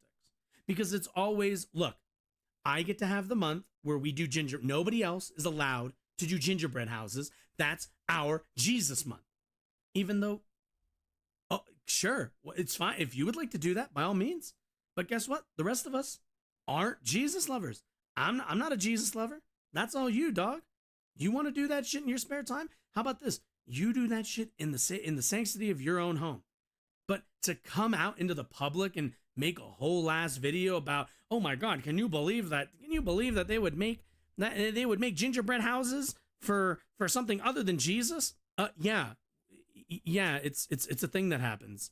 People like making gingerbread houses. You know they make gingerbread houses sometimes on a Great British Bake Off. Do you get upset about that? Because it ain't always the Christmas episode, and they don't film those during Christmas. So, oof. Now that's just plain bad design. Multiple body type, fit, and gender expressions. My God. Which is just another way of saying completely shapeless. They're basketball shorts. Actually, they're not even, are these booty shorts? I could wear those. Maybe I'll go buy them. I will, maybe that's what will happen. You can be anything you want. You can be a potato or a cabbage. Where's that section? Wait, do potatoes and cabbages buy clothes? Does she dress up her potatoes and cabbages? Somebody needs I need an answer on this one. Do you dress up your potatoes and cabbages? Like, what are the clothing measurements for a potato and a cabbage? She didn't think very far on that, did she? So now These we people. have a subsection of a subsection. Oh my Be proud, God. But it's specifically Whoa. for That's bien. Latinx communities who are not really gender normative. And for babies, Huh? ask me about my pronouns. Well, look. Wait, what? Latin, what? Huh? What? Huh? What? Subsection of a subsection. Right. Be proud, but it's specifically for Latinx communities who are not really gender normative. And for babies. Are my people not gender normative now? I'm confused. What was that comment? What was any of that comment? Okay. Babies. Ask me about my pronouns. Well, look at me. What do you think my pronouns are? Oh, it's Ma'am. Well, I think your pronouns are bitch. That's what I think your pronouns are. Actually, they're probably dumb/bitch. But it's not even Pride Month yet. Oh, well. I mean, if any doubting is transpiring, you want to break the mold. Ooh, and I don't like that. Your story matters. I'm not a fan of that shirt. My story matters too. Where's my section? See what else we got over? What? Ma'am, your section is like 5 feet over. It's funny that they're getting this much traction out of a really small amount of space that like the actual Pride section of any Target is in. Ma'am, you have the entire section. The rest of the store is your section. The rest of the store.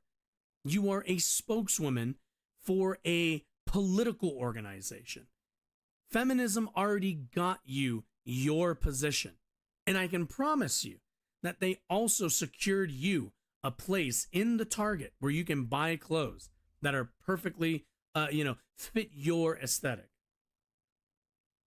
I'm in the B word because you can't have different opinions. Goddamn right. Here. To decorate your dorm room. This is true. I am incredibly intolerant of iron-on intolerance. patches for pride, iron-on patches for gender queerness. Oh, we Fun. I don't like that one color. Go back to that. Iron-on. I mean the rainbow's fine. I'm not crazy about the one on the left. That bottom colors I'm not a fan of. Patches for gender queerness. Oh, we got more. This feels like an ad. This feels like a You're lesbian. Ooh, those are nice colors. I like How those. many? Those are good. There's quite a few. And here we go. Bisexual. Why did you say it like that? The bi-colors are good too. Just that one, the one with the green at the bottom, I was not a fan. I know they don't date you, but that's no excuse to be bitter. Equalizing distort. I can't tell if you're joking or not. Oh, your trans flag. Trans flag. Once again. The trans flag's colors are good. Yeah. They're solid. I like the colors. The ugliest design I've ever seen in my life. A white shirt? All day, every day, and that's okay, but not for me because that again is hideous. Do you know your chosen family is love? And apparently also includes aliens and people who get way too drunk at parties and put lampshades on their heads. Whoa, what's wrong with putting lampshades on your head at fun parties? And people who wear sunglasses. Maybe the sunglasses one is a bit, I don't know, as long as you're not wearing them indoors. But really, what is their goal? Like this honestly feels like an unironic, like this feels like they wanted to own Target, and it's just kind of revealing how petty a lot of the anti-trans position is. It's just it's a lot of petty bitchy behavior, really. Like this woman who looks they don't really show her outfit. I don't mind this color, although I would want more of a a little bit more blue in there. You know, I would rather a more of a burgundy. I'm more of a burgundy maroon guy. But it's just like, okay, you don't like the clothes. What's funny to me is like, she's not forced to buy them. Like, how much of a snowflake do you have to be that you are incapable of walking past a section of clothing that you were never going to purchase to begin with? It would be one thing, and even this would be snowflake behavior, to get upset if with your receipt they handed you a pride patch and were like, $1 extra and you can get this patch set or whatever. Then, like, you know, places do that where, you know, you get a little pin or something, you know, or maybe a sticker or something. I can understand being like, no, I'm okay, or like that would be like one level of snowflakery. But the idea that it's like, oh, I had to walk in and walk past this, oh, can you believe? How do I go on with my life? And it's just like, come on, like, you don't have to buy any of this stuff. You don't have to wear it. You don't even have to like it. Luckily, because we live under capitalism, you can go and take your dollars and spend them in another section. Go to the electronics section. Buy me a you know, you can go buy me a Lego set for all I care. Go do literally anything else. But why are you spending 5 minutes of filming time, which means you stood there, walked around, and did this whole spiel for longer than the time of this video? You did all of that. You spent all of this time to complain about it. You like walked into the pool of like the gays that you claim to not like, and then like did a fucking, just laid there and just soaked it in and went, I hate this. Like, just move on. Jesus. This looks a little more heteronormative, although it's hard to say Are at this visually point because it's unappealing. bleeding into other sections. Do you know how many things Pride are visually sucks. unappealing that I have to look Pride at is every power, single day? guys. Every And customer's so- face, So are apparently her warm feet. I would like to talk every person to with the a design MAGA team, hat, 'cause again, every single one of just them. because it's rainbow doesn't mean it's attractive. I would never shop in this section, even if I was queer, because it's ugly, not a phase. Why wouldn't you? Lest we believe Well, that's that nice. kids will grow out of their gender confusion. Target's here to tell you that they're going to groom What is you this? into Oh, it's really like the being moons. convinced That's good. You're going to be this way forever. Once again, do you work at a truck stop? Maybe people. Whoa. I kind of like the overall look. You know, if you know, I've always said if they ever sold like Wayland Yutani from like Ripley from the first from Alien, I'd rock the shit out of that with the chucks and everything. I want you to see Also, what I want to know is, okay, you don't like the pride clothes. That's fine. But like, what Target doesn't want parents to see? What about any of this has been objectionable? Honestly, like what about any of this has anything to do with kids? Has anything to do other than your personal taste in like clothing? Which you know, now that we can actually see her outfit here, I'm not super impressed here. Honestly, I'm not.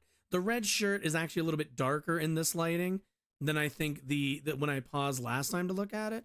Not my favorite. I don't know why there's two. Why are there two fucking pockets in the front? I'm not a fan of that.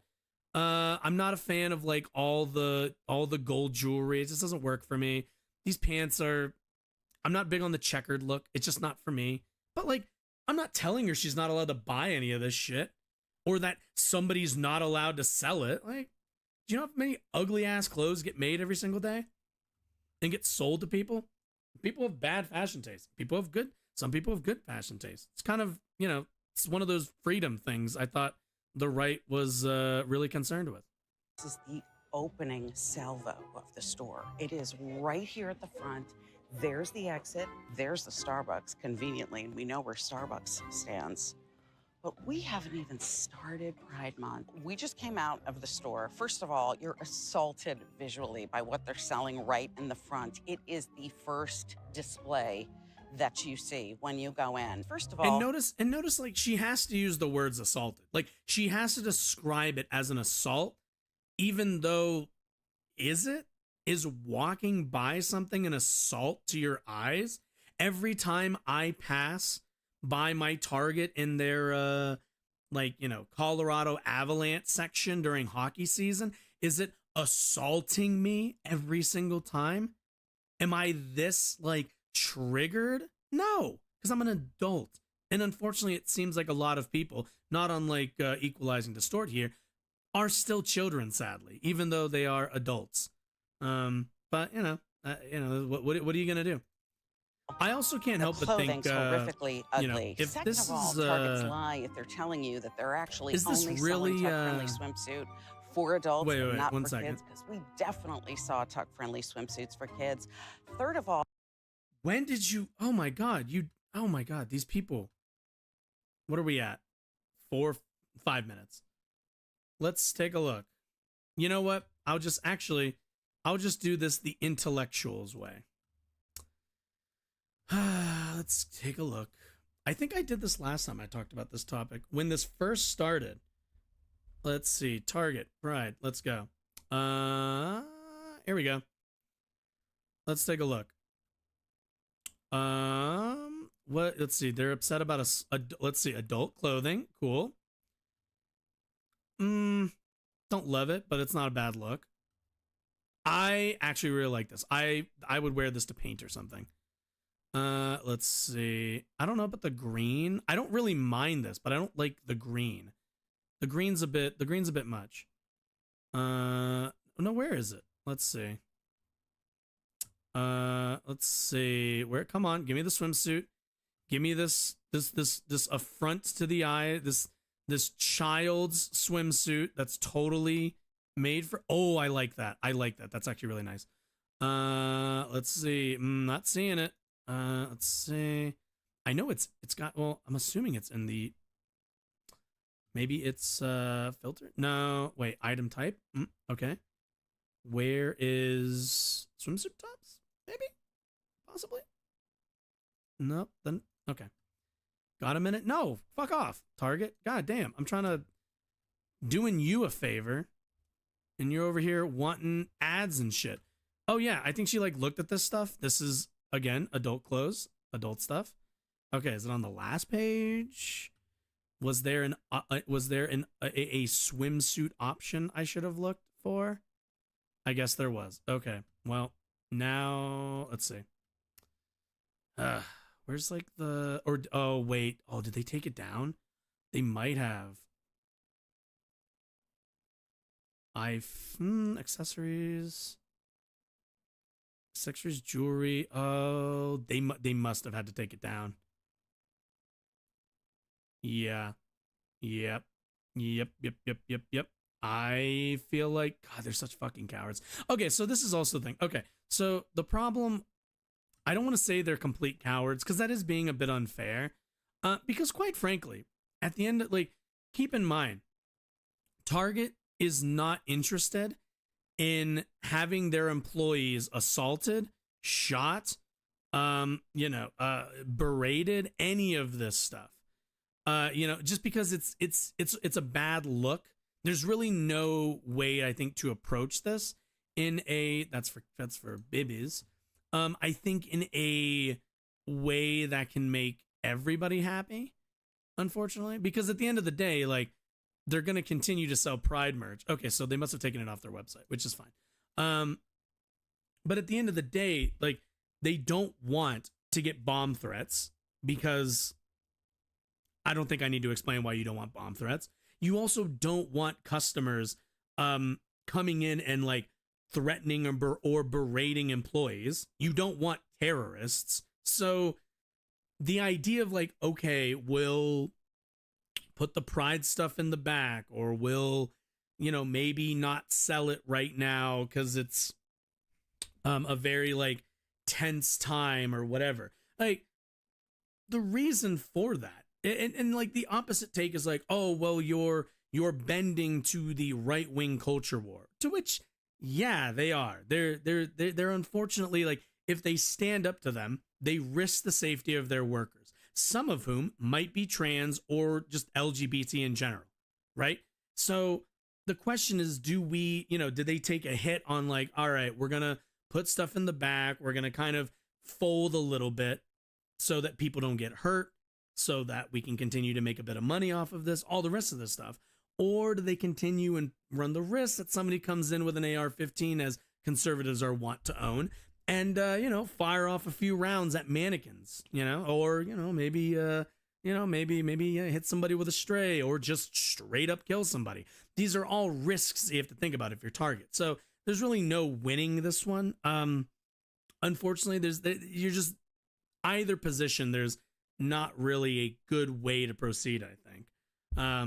But you know, that's unfortunately the position that they're in, and it's because conservatives are whiny bitch babies. It's unfortunately really no other way for me to really put it. It's, you know, they're just whiny babies about everything because they can't deal with the idea that a store would ever sell anything to anything other than straight white guys. It's just, which actually brings us to this video, which is really funny because I guess their thing is Make America. Oh my God, it says massa. Oh, ooh, I don't like that. Okay, ooh, okay. That's right. Read the shirt. Today we're here at Target. Let's go in and see what they got going on for Pride Month. So right now I'm standing.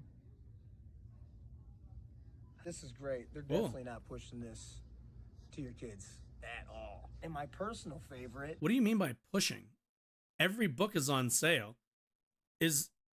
Are men, is not even men, I don't even know, like, do people push Harry Potter onto kids by the existence of selling a Harry Potter book? What's the bar? I feel like the bar is just, and let's be honest here, the bar is, are there things for gay people? It's grooming. It's pushing it onto the kids.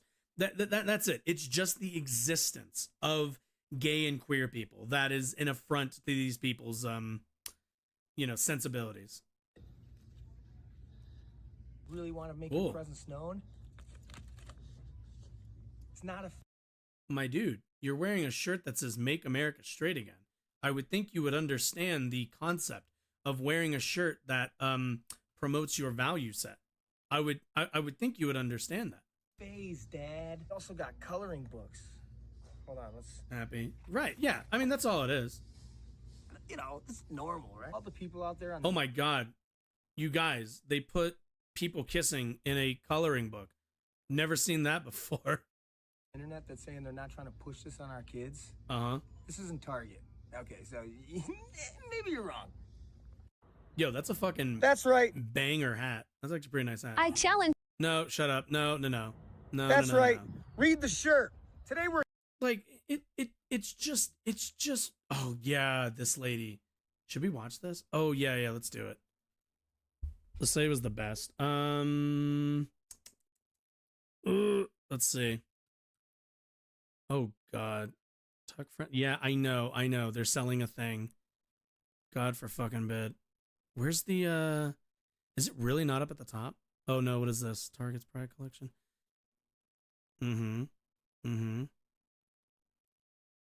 No, I want to find, oh, I don't know her name.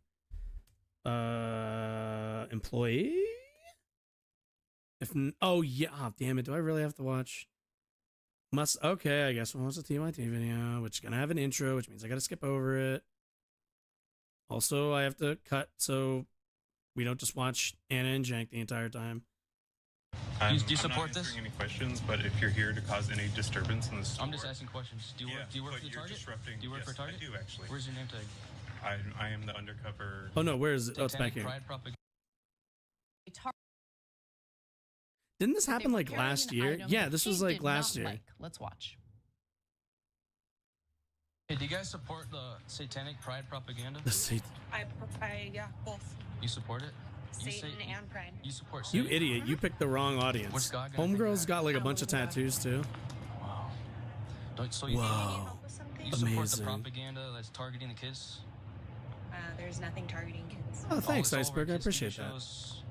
It's all over. They're targeting I know kids. I've been like quiet. I just needed a bit of a break. I was burnt out. Do you support the sexualization of kids through pride propaganda by corporate? The sexualization of That we kids. can help you with? I'm just asking people questions.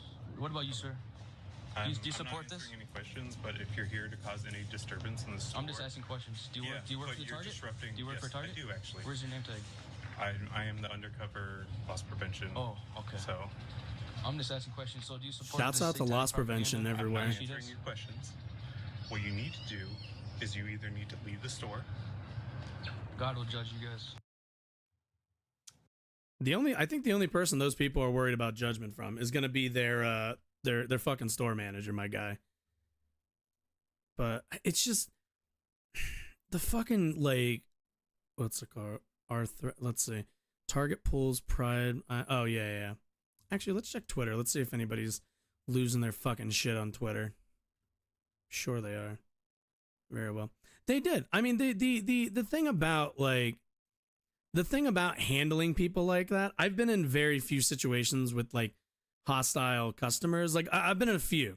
And the way to handle that is to just not back down. Like, at the end of the day, your store has a right to kick people out for, whatever, like, nonsense they're doing. And at the end of the day, like, they need to be telling their, they need to be telling their staff, like, hey, if somebody's acting like this, just, like, yeet them the fuck out of here. Protect them, yeah. What is going on here? Supporting and showing homage to our men and women at a military Memorial Day weekend. It is Memorial. Where is the display supporting? Oh my God, this looks like my Target. It's not, but it looks very similar. And showing homage to our men and women at a military. There's nothing. There's a couple of little made in China patriotic pieces of shit here. Wait, what? Huh? Oh, yeah. There's like they always say it's like right in the front. If you've ever been into a Target, there's like this whole $5 area and then a whole ass other area next to it. It's not even the first thing you see when you walk in. But he's complaining about Memorial Day? And showing homage to our men and women at a military. There's nothing. When is there ever? Wait, idiot. There's a Memorial Day sale. They don't have like a bunch of... What does he think's going to be on sale? Fucking camo? This isn't fucking army surplus, you dipshit. It's a fucking family, like, discount warehouse store, made in idiot. China patriotic pieces of shit here. Also, let's be honest here. Having all the Chinese-made American propaganda little knickknack shit is exactly what Memorial Day is here for. This right here, this display, this is what the troops fight for. This right here is what we fight for America. We fucking bomb Iraq. We fucking we fucking coup South American presidency nations. God damn it, we do that for our Chinese-made American propaganda bullshit. Fucking America right there. Where's that? Last week was Cop Week. Cop Week? Did we put a display up supporting our police? No, we didn't. Target. We? What Who about is November? we, pal? In November, do we get a veterans? Don't you say Thanksgiving now? Display that says proud to be a veteran? No, we do not. Wait, it's Memorial Day. Wait, now it's Veterans Day he wants? Yeah, I don't need to scream. I'm so sorry. I'm sorry. I just talk loud. Yeah. I hope that corporate is watching this. I'm so sorry. Because this is bullshit. No problem with the Pride section. Take the kids out of it. That's what you have to do. What are the kids? There's nobody even standing in it. It doesn't belong in here. You cater to 0.1%, and 99% of us buy this shit in this store, but that's coming to an end. How dare we are the 99%. How dare you sell something to that 1%? Like, that's what he's actually complaining about. He's complaining that, like, the idea that you'd bring up the like difference between the what am I looking for? Like the buying demographics. It's like, this is like somebody, this is the 99% going, how dare you sell to somebody other than us? It's like, what? I'm here to make money. God damn it, homeboy, this is capitalism right here. We're here to increase profits, not to and if that means selling to that 1%, they'll sell to that 1%. Oh, is it the same guy? I think it is. Oh yes. Oh no, man. Let's find out. I am at my local Target. No, this is somebody who has no fucking idea how to do volume. Jesus Christ. Get a mic, asshole. Let's check out what they got. With effort to the exit. Yeah, and that's what they want. Let's be clear. Like, this is, and I mean this in every sense of the word, this is terrorism. What the right is engaging in right now is fucking terrorism. That's all this is. This is going into stores, creating tension to scare people so that they go to the exits and they don't know what the fuck is going to happen. This is the United States of America. You could walk in with a fucking AR-15 and nobody would bat a fucking eye. But like, at the end of the day, this is what they want. They're terrorizing these stores. And what really pisses me off more than almost anything is they have the gall to come on Twitter, go on their stupid ass fucking Facebook accounts and all the rest of their fucking social media accounts and do this. Oh, we're just boycotting Target. You're not boycotting anything when you are terrorizing it. What a boycott is when you abstain from participation. Meaning, if the right was going to boycott Target, they would stay their fucking asses out of the stores. They'd sit their ass at home, drink their fucking youngling, and, die of, like, cholesterol overdose or something. That's what they would and should be doing. But instead, their version of a boycott is, we're going to come into stores, we're going to harass customers, we're going to threaten employees, we're going to yell and we're going to scream, and when that doesn't work, we're going to call in bomb threats to stores. And you know what's going to happen when that doesn't work? What's the next step? Someone's going to go in there, and I won't be shocked when it happens. Fire off some fucking rounds at some mannequins, or, fires off some rounds at some clothes. And we're all going to sit here, and the right's going to go, oh, what? Oh, I thought property doesn't matter. It's not people. It's just clothes. And all the rest of the stuff, ignoring the broader implication that at the end of the day, this movement is growing increasingly violent very quickly. You got a onesie for babies because, they were born that way. Oh, my God. Well, they were born a baby. Sorry, we're going to restart real quick. Just be you and feel the love. Man, can you imagine saying that to your child? Got a onesie for babies because, they were born that way. They were born a child. They were born only the thing worse than a rapist. What is this? Tell me again you're not after our kids. What is this? Like, you could be panning over literally any clothing section with this exact same little caption or whatever the fuck. Like, this doesn't mean anything. This is just, I'm going to look at clothes and say, tell me it's not for kids. Because, adults use this all the time, right? Lights? Adults use, yes, I do use a light. In fact, there's a light here. You can't see it. There's a light off right over there in the corner of the room. This is true. Adults only, he's right. Adults are the only ones who use lights.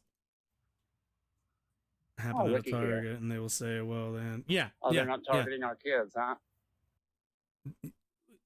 They're not targeting, what? Huh? Because baking is for kids? Because gingerbread houses are for kids? He doesn't know adults like to bake, right? I mean, he doesn't because he can't cook for shit, probably. This type of, Got a whole section of it. What? Okay. Oh my God, they have a whole section. I am proud of you always. Oh, these fucking gay parents with their proud of you always kids bibs. Like, fucking idiot. God. Oh my goodness. Whoa, sandals, my God. Oh, look, how cute. Even sandals. Because kids this age already know, right? You can't. Dude, you can't make this shit up. These people are irate over the idea. Yeah, so this is our local Target. That a person Don't could spend buy money something. anymore. I sure as hell won't. Let's be honest, my dude. You never did. You were always a Walmart employee. Or Walmart shopper. Always. All this woke. Oh, no. Oh, no. Turn you and your kids gay. Trans people will always exist. What a... okay. I want you to think about this. Take any shirt and take out trans people and make it black people. Make it white people. Make it straight people. Now you tell me, if you had a shirt that said, black people will always exist. Is that an indication that, the people who made that shirt want to turn you black? Is that how that works? The idea, the recognition that a group of people will always exist because there are always going to be that group of people, the same way, kind of, there's always going to be straight people. Is that making you straight? Is it? Like, is that how that works? Think about other people. My God. Happily living their lives. Happy. Yes! Oh, it's satire. Oh, thank God. Oh, thank God. Oh, thank God. So sick. So sick. I'm with this person. So degenerate. Oh. So gay. Oh, I love that color. We have a pronoun shirt. Back in my day, none of us had pronouns. We liked it. Now fanny packs are gay. I love this person. When? Show me one lesbian or gay person who have ever had a fanny pack. When has it ever been anything? Never been a thing. Straight accessory. Oh, be proud. Be proud of what? Of being a baby? Of being a big gay baby? Here we have. Dude, like, this is unironically how they sound to me. Good for this person. Amazing stuff. Oh no, Sarah Gonzalez. I have no idea who this bitch is, but we're gonna move on. What the fuck is this? Boycott the Dodgers? What is going on? This video, check out their non-LGBT stuff. Oh, this person's going off. Okay, so this is like okay, cool. Just making sure. Emergency. The woke groomers that are trying to indoctrinate our children are feeling it. Target is holding emergency meetings today across America. They're scrambling because they don't want what happened to Bud Light to happen to them. But guess what? Now you kind of wonder these people don't really understand. You know what they're worried about? They're not worried about their products suddenly not selling or whatever. What they're worried about is somebody going up to their Pride merchandise and giving it the Kid Rock treatment. That's what they're actually worried about. It's really funny. They want to do this as they're like holding an emergency meeting because they're worried about you being violent because you all are violent. That's what they're worried about. Like, that's the thing. Let's see, update or boycott. What is this? Starting a boycott Pride Month. Oh boy, nobody. Oh no. Oh, it's this. Okay, it is. Okay, it's the video we watched earlier. Target Pride line designer drag queen Bible Girl 666. What the fuck is this? What the fuck is this? The quiet part out loud that they don't even understand what they're fighting for or fighting against. Okay. We know, Children just to be forced to have conversions with them about what, Conversations with them about what is going on. My God. Children in drag, no such thing. Don't you start quote drag sex entertainment. Oh, that's editorialized. Amazing. Can you believe they tweeted? Can you believe? Tell your local. What the? The quiet part out loud. Dude, they have taken this To Catch a Predator energy. That they don't even understand. They all think that they're Chris Hansen. What we fight against, dude. Okay, what's the actual full? Why is there text above here that I can't read? Something to be forced to have. Okay. Just like children, just to be forced to have conversations with them about your fringe fetishes. What's funny is this actually really tells you the thing that they're upset about, which is the idea that they would have to talk about children, talk to children about hard subjects. That's the honest to God. I'm starting to think this is just conservative parents who don't like explaining the rest of the world because they're dumb as fucking don't understand it. And now are like, you want me to try to explain the world to my kid? I'm already terrified of everything. I saw a rainbow the other day and it gave me a fucking heart attack. Like, it's not hard. Like, explain it to your kids. Be a fucking adult. Like, I don't know how this is that hard of a concept for these people. Like, mommy, daddy, why did that man kiss that man? Because people kiss people they love. That's literally how easy it is.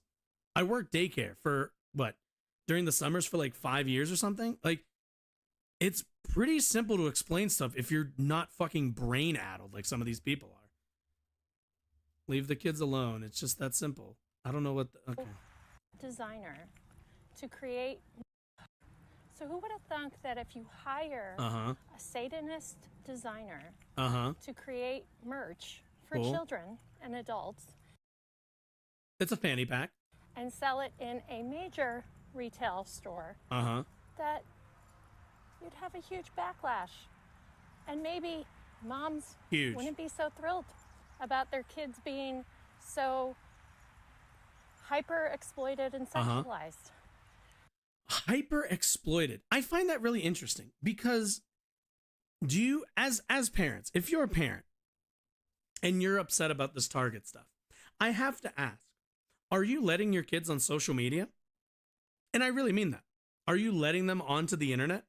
Because children being exploited is rather common for our culture right now. How young kids get on social media and get literate or you know, become kind of engaged with internet culture. That's all exploitation. They're being sold stuff every single time that they log on to stuff. And sexualized. Whew. Have you been on the internet before? Do you know the kind of you know, I remember growing up, we'd see some saucy commercials every once in a while. But that's nothing compared to the kind of ads you see on you know, even pretty clean sites these days. At the end of the day, like, this isn't really something that I think, and it's not something that they're genuinely concerned about. They're not worried about kids being exploited. If they were, they'd be concerned about the Catholic Church. If there was ever a place, a venue for which you should be concerned about child exploitation and sexualization, it should be, actually, let's just, I didn't even think to bring up this article. It just kind of popped up as I was speaking. What was it? Was it New York Times? Why am I using that keyboard? I have this one now. New York Times. I think it was New York Times. Catholic Church Chicago? That might not have been New York Times. I can't remember which. It was New York Times. Oh boy, over 1,900 minors abused in Illinois state, says.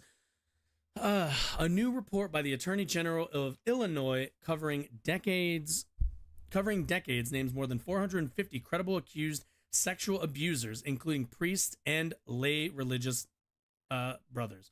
Now, we don't need to read this because we all know what's in it.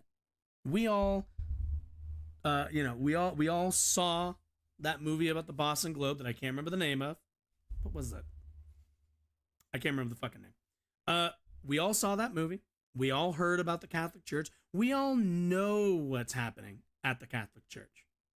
But somehow, leftists and agnostics and atheists such as myself, and even Satanists have not, we don't enter into churches.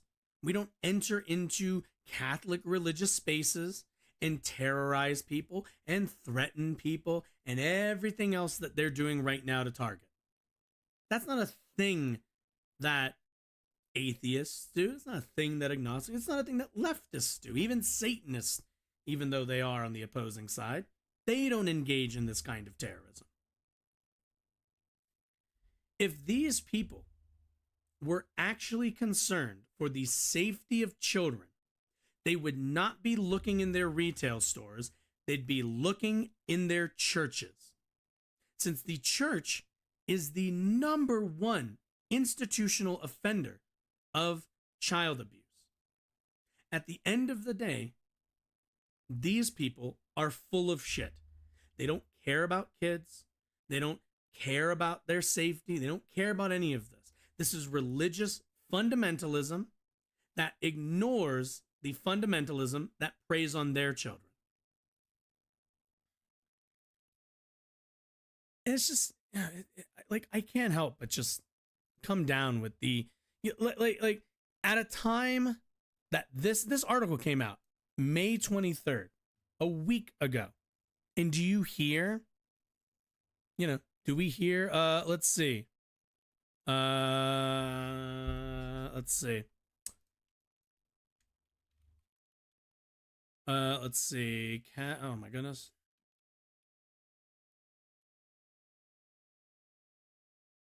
Whoops.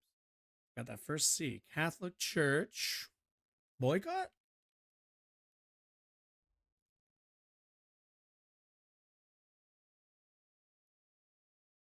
Right. Doesn't, let's see. No, boycott? Anything? Top, let's see. Somebody with 20 quote tweets, 4 retweets. Wow. Jeez.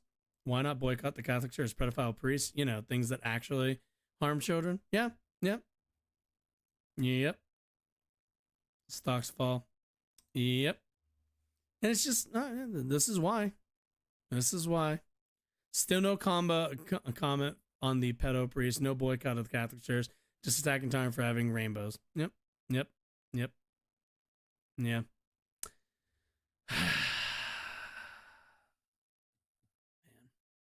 All right. Ay. The dishonesty. That's like, besides the uncaring, besides like the uncaring nature of these people for children, it's disturbing. So it's not even, it's just annoying. It's just annoying as shit. Because constantly we have to deal with, these folks having, having a fucking meltdown over some rainbow clothes. But anyway, okay. So we're in the 3rd hour now. We're, as right on schedule, about 15 minutes late. How about some video games? Shall we? Let's do that. I'll do that. We can pick up. Okay, we're going to try to run. I'm thinking we'll try to run Choo Choo Charles and see how that goes. I'm not 100% sure how well that's going to go, but we will see. Can we move over here, please? Why did you go full screen on this screen if I didn't? Okay. Display. Window. Window. Yes.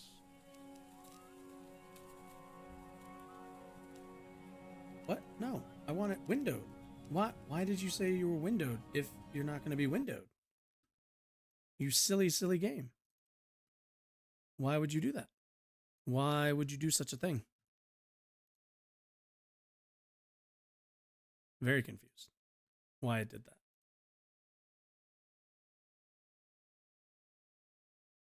Okay. Are we opening? Are we opening? Okay. What? Once again? Once again? Why are we not? Huh?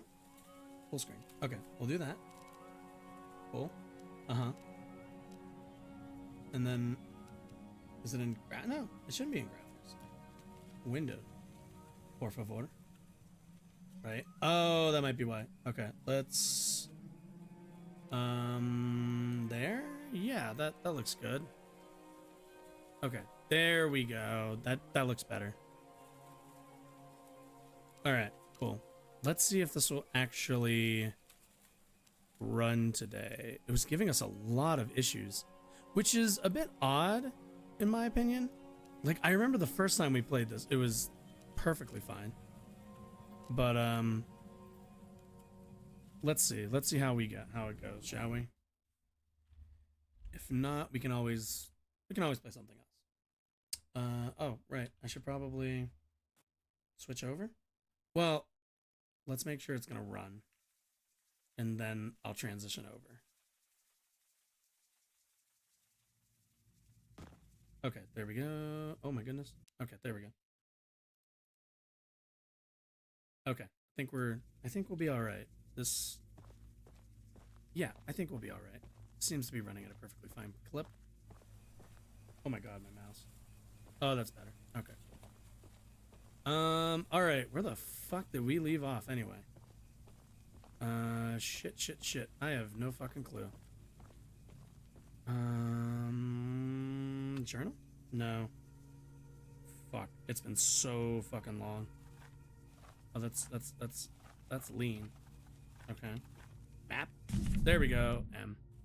All right, let's see. Retrieve. Oh, right. Find a way into the nearby bunker. Oh, right. Okay. Never mind. I was going into that place, not leaving. Okay, cool.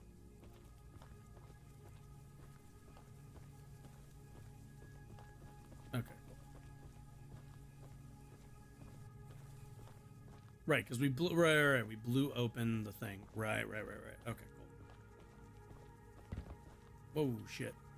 Okay. Or no. Huh? What's this? Failed. 13 seconds. Flight success. Nice. Happy for you. Maybe this. Oh yeah, the white one. Okay. Right, we had this. Maybe we did get in here. Why does it think we need to get in here then? Oh, that's a different bunker. That's why. Okay. I'm just. Isn't it? It looks like it's a different bunker.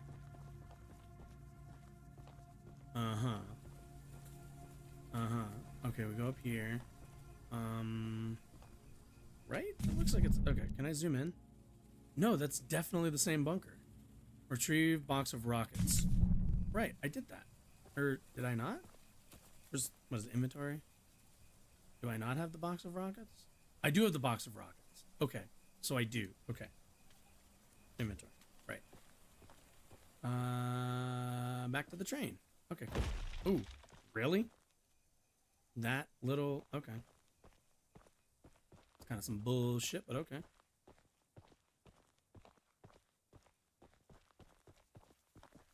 Alright, we got our box of rockets, which is good. What they're for, I have no fucking clue. Is there like a... Is there like a place? Let's see. Box of rockets. Box of powerful rockets. They can be used as ammunition in John Smith's rocket launcher, the Boomer. Oh, okay. Got a lockpick. I got a temple key. Okay, that's good. Okay. Cool. Okay. Well, that's good. Let's see. You started. I did. I go to this guy, right? Okay. I think I go to that guy. So, just put her in reverse, I suppose. Bug spray, derailleur. What's this one?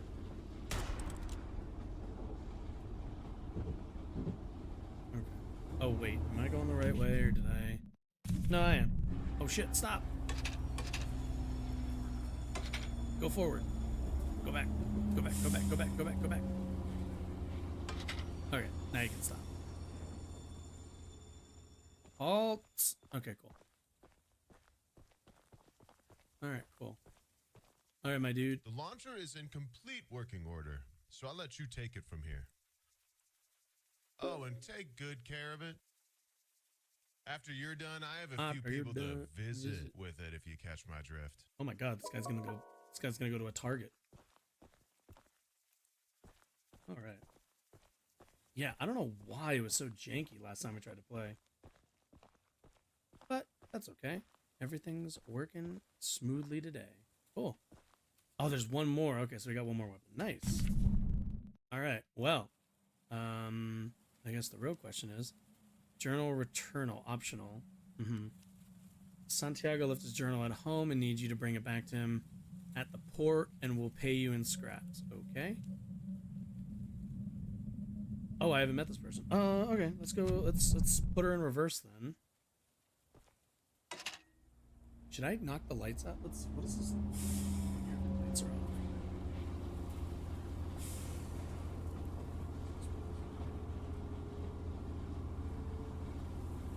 Oh yeah, it's very blue, but nothing wrong with that.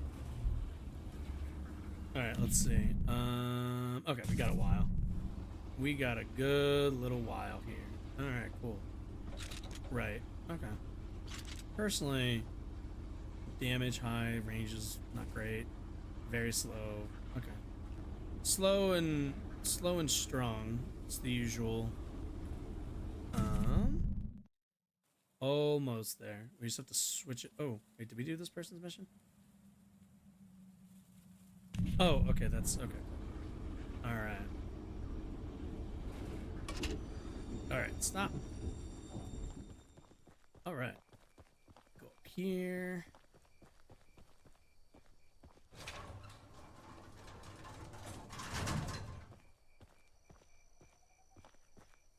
Thought I heard something. I guess I shouldn't, like, stand in the middle. Waiting for Charles to come and get me. Alright, cool. Oh, nope. Nope. There we go.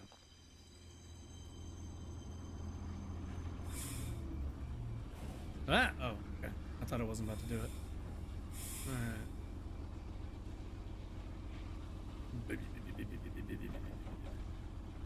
Let's see. Okay. Small town of some kind up here.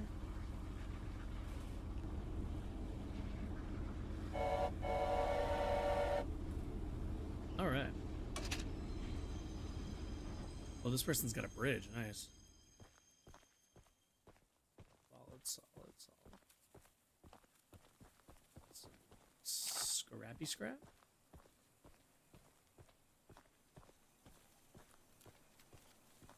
Well, hey there, Scooter. Say, you're that monster hunter.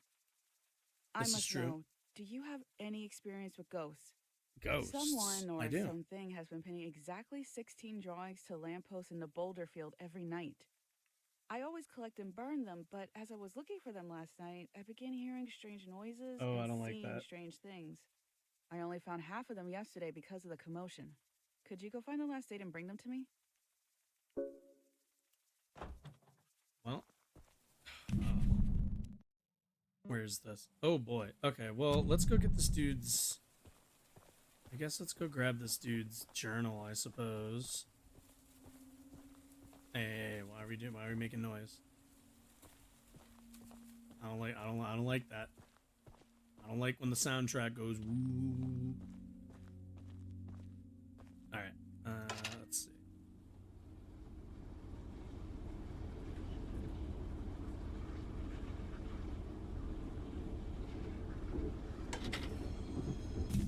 Pretty close, wasn't it? Oh my god, it was so close. Okay, never mind. Go back a little bit. Because where is it? Oh, it's up there. Okay. Oh my goodness. Okay, that's fine. That's fine. That's fine. Damn thing doesn't really stop, like, on a dime the way you wish it would. Oh, I just thought about this. Let's turn the volume up, shall we? That's, yeah, okay. Yeah, okay. Yeah. I was like thinking, wow, that seems really low on my mixer. Oh, actually, then again, because it's gonna get, when the chase begins. Okay, there we go. Let's see. There we go. That's an oddly red couch. What do we got? It's Thor's hammer. Okay. Can I sit on this couch? No? Okay. Okay. Another sprinkler. Bugs. Loud ass fucking bugs. There we go. Got homeboys. What the hell's going on up here? Like an altar of some kind? I'm curious. Interesting. Oh my goodness, pick it up. Okay, there we go. Interesting. Fascinating, no.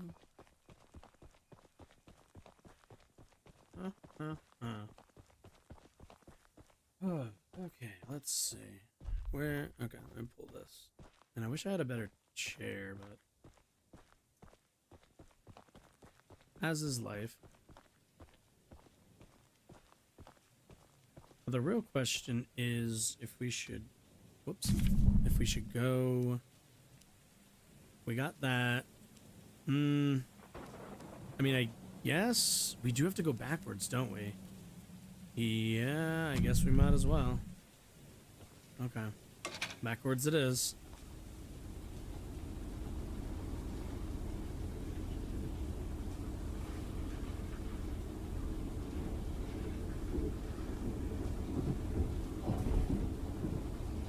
Not seen Charles in quite a while, actually.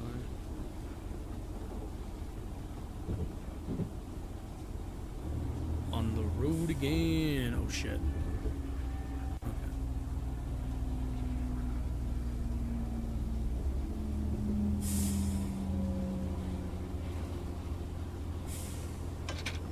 All right. Yeah, isn't it like... Okay, it's a little bit past this. Is this like the final? Summon Charles, the eggs. Yeah, okay, so that's like the final mission. Okay. Alright, well, I guess let's go look, check out some ghosts, I guess?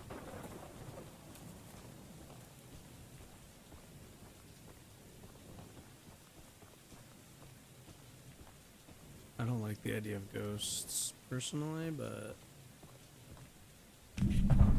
where am I going? Basically following the vague trail. Man, vague is right. I mean, they can't throw that much at you, right? Like, you don't have a weapon in these areas. Like, you're pretty defenseless. Pages found. Oh no! Oh no, this isn't a Slender Man thing, is it? Oh, they totally rebuilt. This is totally Slender. Oh, that's kind of cool. I mean, it's terrifying, but it's also kind of cool. There we go. Yeah. Oh my god. Okay. Okay, yeah. Like, I remember back in the day. Ooh. Let's turn this just down a bit. I wish I had a... See, I don't have a thing. I don't have a little thing next to me to just turn down manually, like physically. I have to pause this to pull my mouse out to mess with the thing. So apologies if I have to pause to do that. Oh man, yeah, this is totally Slender. Also it's 8 pages, yeah. Fuck. Right.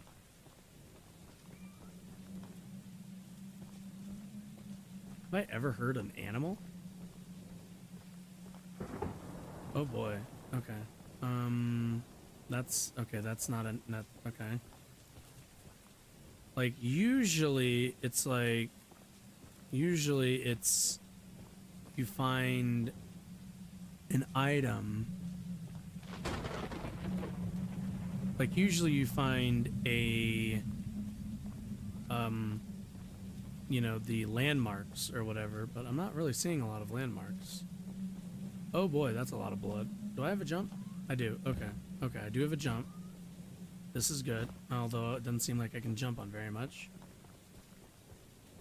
Also, I don't remember if this game has stamina or not. Let's find out. We'll just... Oh, okay, okay. So, no, it needs to be in this zone. Okay, okay, cool. Oh my god, that is so fucking... Yeah, oh dude, I have such vivid memories of being in college and like sitting in the cafeteria with some of my friends and playing this. Like I remember we had like, it was like 3 of us and one of us was on camera duty. The other one was on, or I guess there was 2 of us. It was one of us was on camera duty. The other one was on movement. And, but the person on camera duty had to be the one who wore the headphones. And my friend was fucking terrified. Like, she was like, I hate every bit of this. Okay, cool. Oh, yeah. You gotta get like the dude. Yeah. Oh, man. The fuck is that? Oh, shit. Okay. Wait, what am I supposed to do against it? What am I... Do I just run from it? Okay, what if I just, like, run out of the area? Does that... Okay, cool. Like, okay, cool. Okay, it goes away. Alright. Okay. He also isn't incredibly fast. Okay. Oh, this is kind of neat. This is a fun little mini game. I like this. Or, you know, fun little... Whoa! Hi. Hello. Oh, shit. What the fuck was that? Oh, does he, like, boot you? Oh, wait, where the fuck am I? Okay, he, like, boots you out. Okay, so he doesn't kill you. Okay, that's good at least. Okay. Oh, that's actually pretty... That's kind of cool. That's really cool that they put that in there. Okay. The only thing they didn't really do is, like, the landmarks, because I can't fucking tell where anything is. Like, well, it's not so much I can't tell where anything is, it's that, like, I don't know... Okay. Does he take... Oh, shit. Oh, that's not good. A ghost and Charles? That's not good at all. A ghost and Charles is not what I'm looking for. I'm looking for 8 pages. Are you a page? No. Fuck, they like hid these pages really well. Fuck, damn it. Okay. Luckily, I think it seems like you can kind of run... Okay, no, nothing on there. Also, you don't get like that grain. You don't get the VHS like TV. Oh, here it is. Okay, there's 2. Okay. That's cool. Yeah, and he's gonna get more aggressive, I presume. Throughout. Oh boy. Oh, here we go. Got me another one. Oh shit, go, go, go, go, go, go, go. The real question is, how fast he goes. Like, oh my goodness. Okay, he is on my ass. Luckily, I also don't have to hold down the... Give me that. Oh, damn it, I missed. Fuck. Okay, we're gonna come back around. Oh, I don't like that. I don't like the screams of children. Oh boy. Okay. I have to slow down to pick this up, maybe. Okay. We just gotta be quick. Gotta be quick. Ah, the stupid rock. Okay. Ooh, I'm okay. I'm at 5. Okay. Okay, we're at 5. We're at 5. We're at 5. Go, go, go, go, go, go, go. Oh my goodness. Are they like all just gonna be on this? Oh boy. Oh jeez.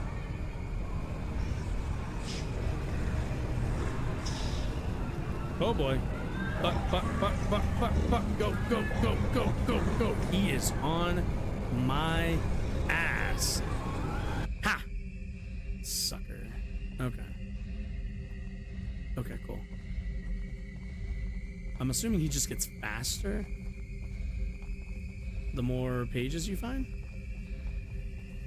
It's kind of a it's presumptive on my part, but I think I'm justified in that assumption. Ooh. Okay, we're at 6. Just 2 more, just 2 more, just 2 more. See, also, this dude's playing a lot. This ghost is playing a lot more fair than my eyes. Than Slender would back in the day. Cause Slender would just fucking spawn in front of your ass. Like, not even kinda like near you. He'd just be like, I'm just spawning in front of you. I'm just spawning in front of you. You like, there's no way to avoid me. Whoa, shit. We're running. Oh, damn it. I meant to grab that. All right, we're at 7. Did I see a page back there? Am I crazy? I think I'm crazy. Oh, last page. Fuck me. Okay. We're good. Usually what happens is you hang out here, like, after you get the 8 pages, you walk for a bit, after everything goes silent, and then... Nothing? Nothing. Okay, cool. Not mad at that at all. Well, that was a trip down memory lane. Man, God, when was that? That was like 20... Where the fuck am I? Yeah, that was like 20. Oh yeah, we have to do this dude's thing too. Okay, so we'll kind of head in this general. Oh, that's not good. Now that's not good. That can kill me. But yeah, God, that was like 2013, maybe 2014. Man, it's been 10 years, almost, maybe. I want to say Slender came out in 13, but I could be wrong about that because I graduated 11. I was in college. Around 12. Oh, but I didn't transfer into the other campus until. Yeah, so it probably wasn't until 13, 14. I don't know. I can't remember. It's been a really long time since I've played any of the Slender games. Maybe you should go back and play one of those one day. I don't know. I don't know if we'll play it on here. We'll see. We'll see what people like.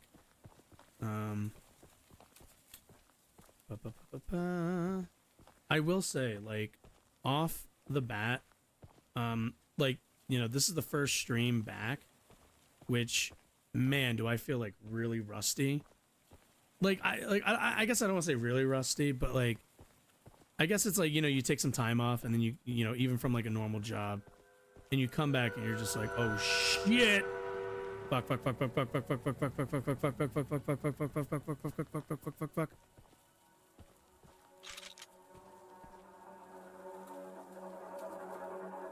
Okay. Okay, we saw him. Maybe he's not. Okay.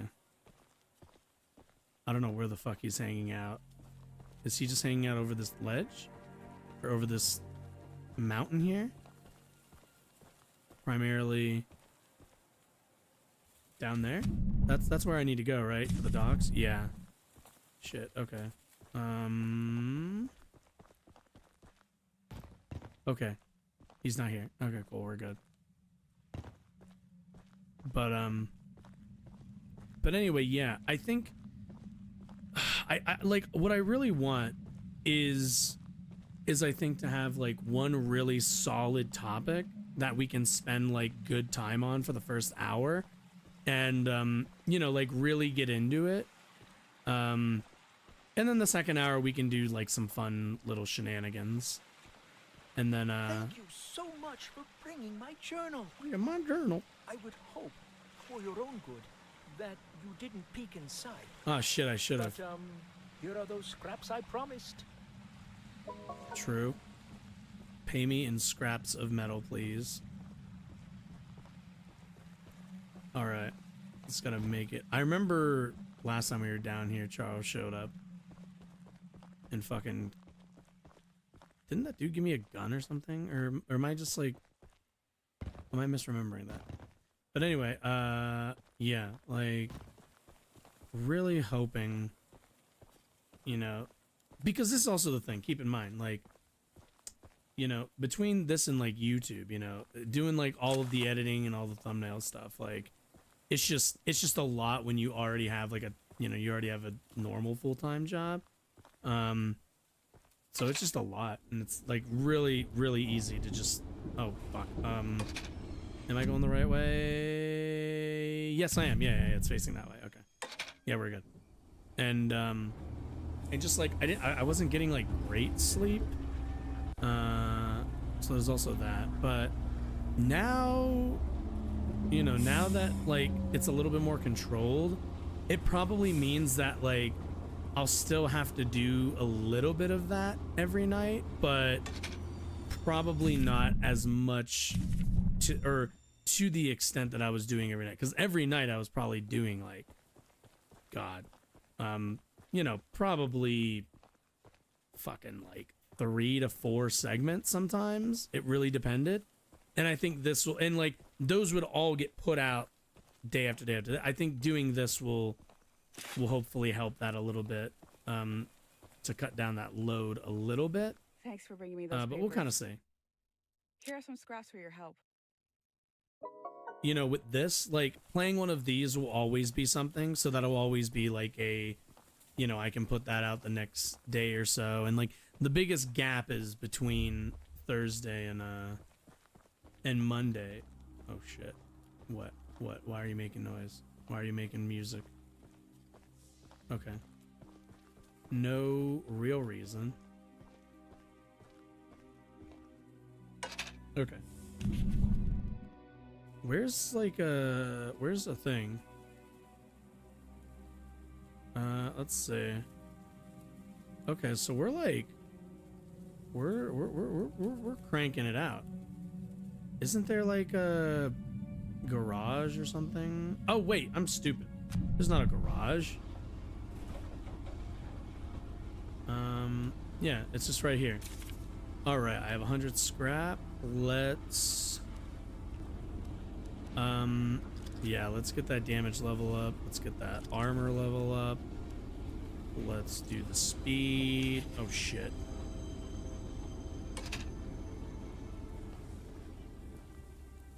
Stop for a second. Okay. Who are you? Let's see. Have I been to you yet? No, I have not been to that person yet.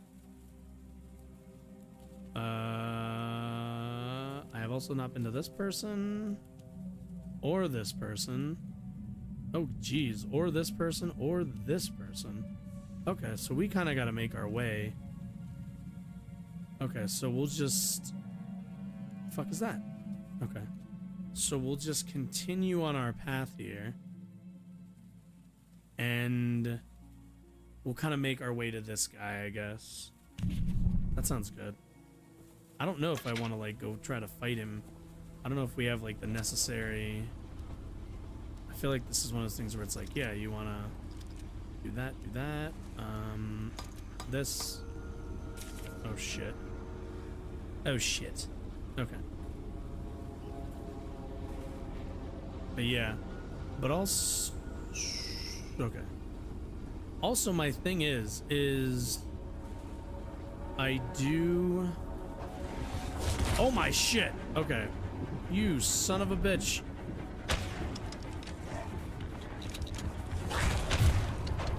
Fuck you, buddy. Fuck you, buddy. Oh, jeez.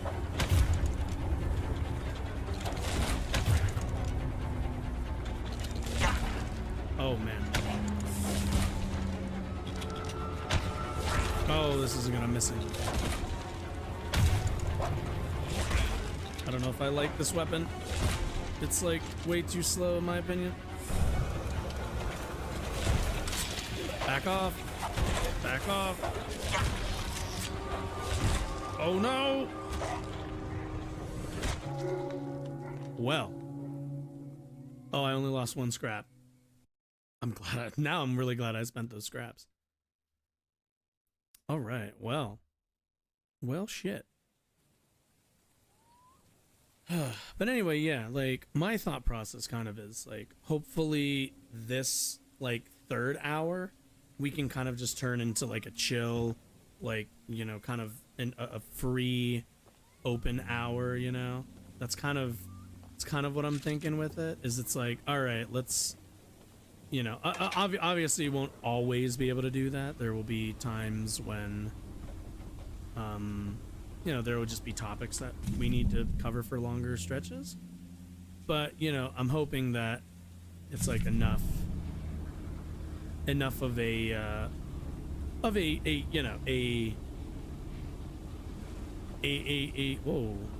Oh, my train's fucked. That's why. Oh man, I can't even, okay. Ooh.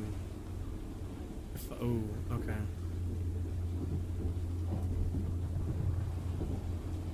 What am I hearing? Oh, okay, I thought I was hearing. Stop! I see scrap! Okay. But yeah, so that's kind of what I'm thinking. You know, we'll cover like, you know, cause my kind of thing is have I come here before? I have. I'm pretty sure I have. You know, as somebody who watches, you know, I'm an avid listener of Majority Report, and the thing I like about that show is its structure. Even though obviously, you know, as with any structure, you know, you put it in place to give yourself a format, you know, to kind of organize things, but the thing for me is I like the structure, and it keeps. I think it's well organized, and I'm a big organization freak. So, okay, cool. Do that.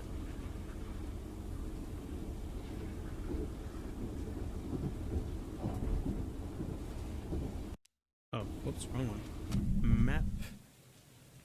You know, and hopefully, like, one day it'd be really cool if we could get, like, people, you know, people from, you know, like, we get chatters or viewers if they're, you know, able to, you know, we can, like, play games together. I would love to get, like, you know, a group, you know, a little group together and, like, you know, play like Phasma or something like that. Which way am I going? This thing's going left. Do I want to go left? I don't want to go left. I want to go right. Okay, cool. Yeah, that's what I thought. Okay. Hopefully I didn't just... Well, should be fine. Okay, there we go.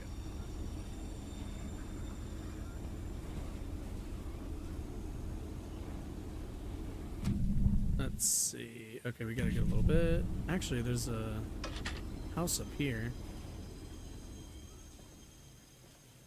It doesn't say anything over here, but if they got scraps, I'd like your scraps. Folks, if you got scraps, I need some scraps. Okay.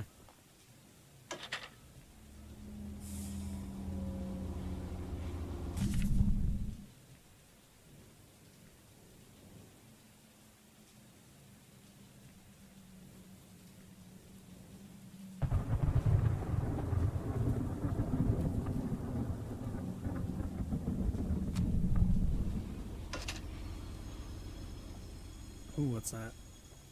Oh. Isn't this... Yeah. Oh, isn't there, like, a lot of scraps in those things? Forward a little bit.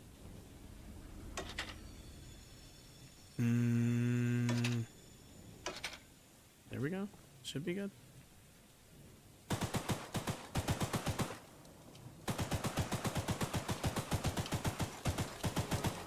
Oh, shit. Okay. Am I fucking crazy? Is that not how you did these? Oh, you just open it. Wow, I'm a fucking idiot. Okay, well, shit. Here I am, like an American, just fucking firing off at a box I want to open instead of just opening it. But yeah. I just remembered. I'll do it Thursday. We'll do it Thursday.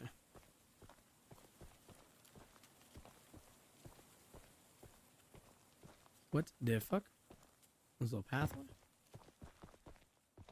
Oh, this is fun. What do we got? Oh, wow. Look at this. Wow, you got like a whole setup, my guy. Interesting. Hey there. Hey. Oh. Aren't you the new guy who's come here to work for us? You must be. There's something at the top of these towers that I need. Okay. And don't worry, I won't make you work for free. I'm a nice enough guy to pay you. You see, Mr. Warren never told anyone from the mainland about his mining operation here. He never even reported the cave-in. Oh, jeez. He hasn't paid us since then. Our living quarters are atrocious, and I'm far overqualified for the pay I'm supposed to receive. This is amazing. To top it all off, none of us miners ever received copies of our paperwork. But that doesn't affect my subordinates as much as someone with my status. Look at this. I'm fucking petite bourgeois. Once I escape this island, and I need those files to prove that he breached our contract. He keeps all his files at the top of these towers. I could explain how I ascertained this, but I doubt it would make sense to you. problem is, he erected these towers years before we he was very erect when he did it. Now they're falling apart. I could scale them myself, but as a reward, you can have one of my useless pieces of scrap. I bet you. That's it? I get one scrap. I better get more than just one scrap. Buddy. Okay, we're doing a traversal thing? This is not the game I would have thought there'd be like a traversal level. Like a fucking good old-fashioned like Half-Life.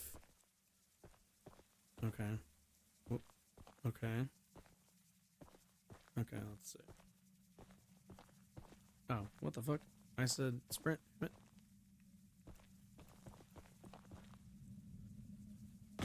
Oh, wow. Sounded painful. Okay. Ow. Okay. Uh-huh. Right. Okay. Right. Okay. Okay, so that's clearly where I need to go. Can I bring the train up in any? No. Can't bring the train up at all, so that means interesting. Okay. Whoop. Scrap. Cool. Love it. God. The worst thing is, oh wait, what's that? Or can I? Nope. Okay. Nope. Okay. Can I wield Thor's hammer? Nope. Okay. Okay. Honest to God, oh, okay. Oh, okay. I go up here, and then maybe not. Oh my God. I'm gonna fucking like die of what's this? Oh, just the, okay. Okay. Well, I think it's pretty obvious. It's not just a. Yeah, I mean, maybe you run it. Maybe you can just run jump it. I don't know. It doesn't look like something you can just run jump. Like, it looks like there's supposed to be a thing you do. Oh. Okay. Full of shit. You just gotta get a lot of speed. Just gotta pick up that Barry Allen speed. Okay, this is closed now. Take that scrap. Thank you very much.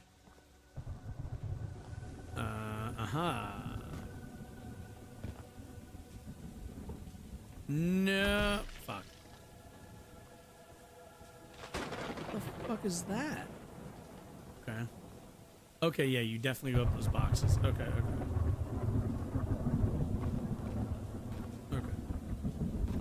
God. I'm like really bad at fucking PC controls too, since I'm mostly a console gamer boy. But you know what? We endure. God damn it. What the fuck do you mean? Okay, cool. Okay, good. Okay, cool. I'll take that delicious scrap. Okay, nope, not. Can't go in. What the fuck? Oh, I thought that was Santa Claus.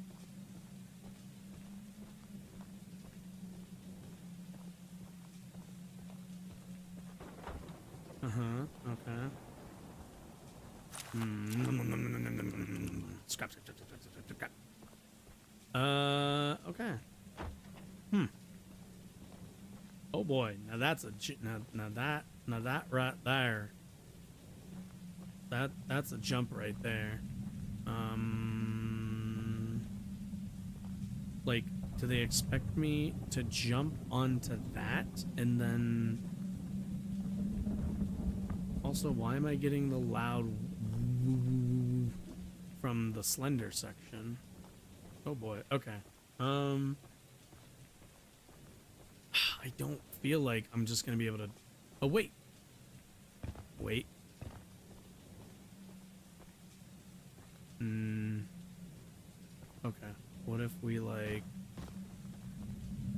No. No. Because you have to make this turn. Like, it's kind of obvious that they don't want you to just try to sprint jump it, because you have to do these big turns. There's clearly another way. There is another way in here. Just have to find it. Is there anything in my inventory I could be using? Doesn't seem like it. Like, that looks like it will kill me. I mean, I guess we should give it one. Oh my god. Oh my goodness. Where am I now? Oh, okay. I'm under this. Can I crouch jump? Okay. Can I drink one of these elixirs? No? Okay.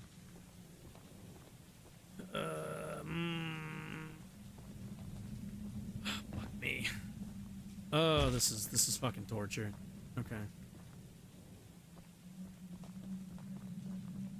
Yep, I'm dead. Oh my goodness. Yeah, it can't be that. It, like, there's no way that that's the solution to that specific jump. Like, this one makes sense. Right. Oh, wait, down? Oh, wait, we didn't go down. Okay, maybe... Ooh. Lime? Ooh. I like that. Like, can I... Wait a minute, can I... Will I actually be able to land on this? I don't think you can land on one of those lamps. You can't, like, fucking Sly Cooper it. Doesn't seem like it, at least.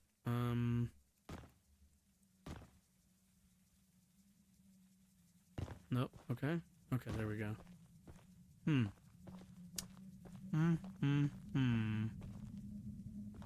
Maybe...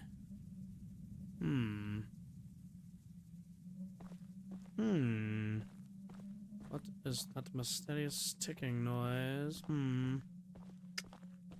don't... And that's still... Yeah, that's still closed.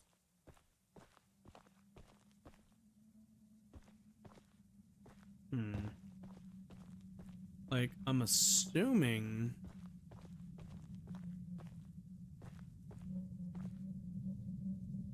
Like, this can't... There's no way I cleared them.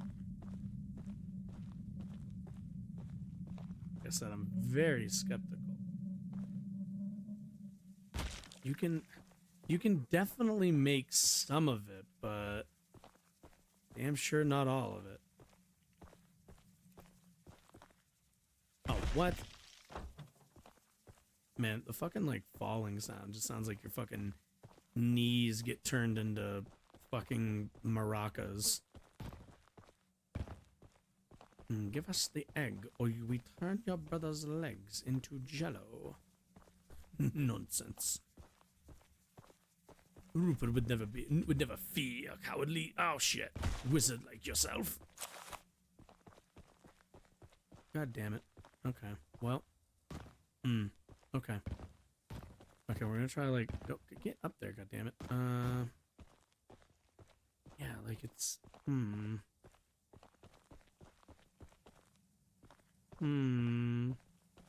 Well, there's this back here. But I'm pretty sure... Yeah, because I have to make it to that, to make it onto that platform. Then I can make that jump, but I have to make this jump first. I mean, maybe if I got to the roof, to, like, the full roof, that would give me enough, like, time to clear the gap. Nope, nothing there.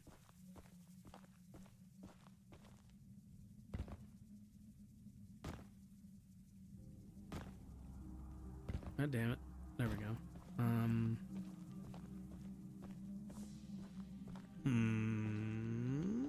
Just let... Oh wait, what's that? Oh, I think I already saw that, didn't I?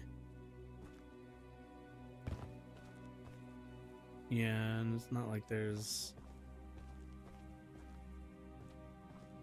Oh wait, but what's that? Oh, that's the other side of that. Okay.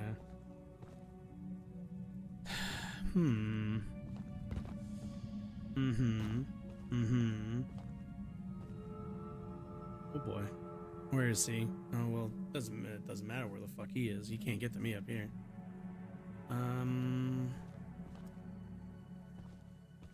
Okay, yeah, no, fuck, how close is he? Oh, he's like right there. Okay, well, once again, he's no threat to me. I fear no man. I feel no threat from a cowardly wizard like... maybe? No.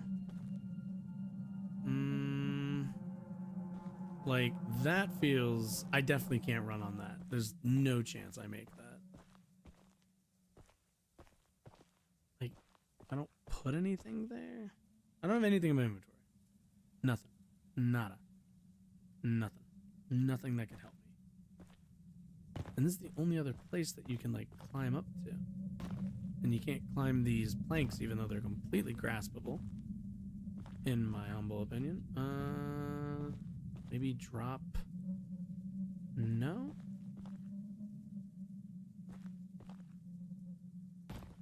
I don't know. Like... Can't walk on the ropes, right? You can't tightrope walk, can you? I feel like it's a safe assumption that you can't. But what if you can? Okay, well. Alright, well, it's 10:03. This is the end of stream, so I guess I can't walk this tightrope. No fucking chance. Unless I can? Ooh, okay, well. No time like the present. Nope, I cannot. Well, shit. Okay, well. Fucking A. Alright, well. It's gonna do it for tonight. Okay, so. Ooh.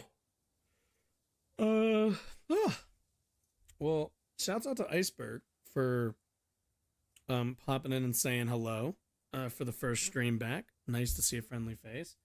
Other than that, next stream is going to be Thursday. I don't have anything notes-wise, so yeah, that's actually it. I don't really have very much. Let me hit the respawn button so I don't.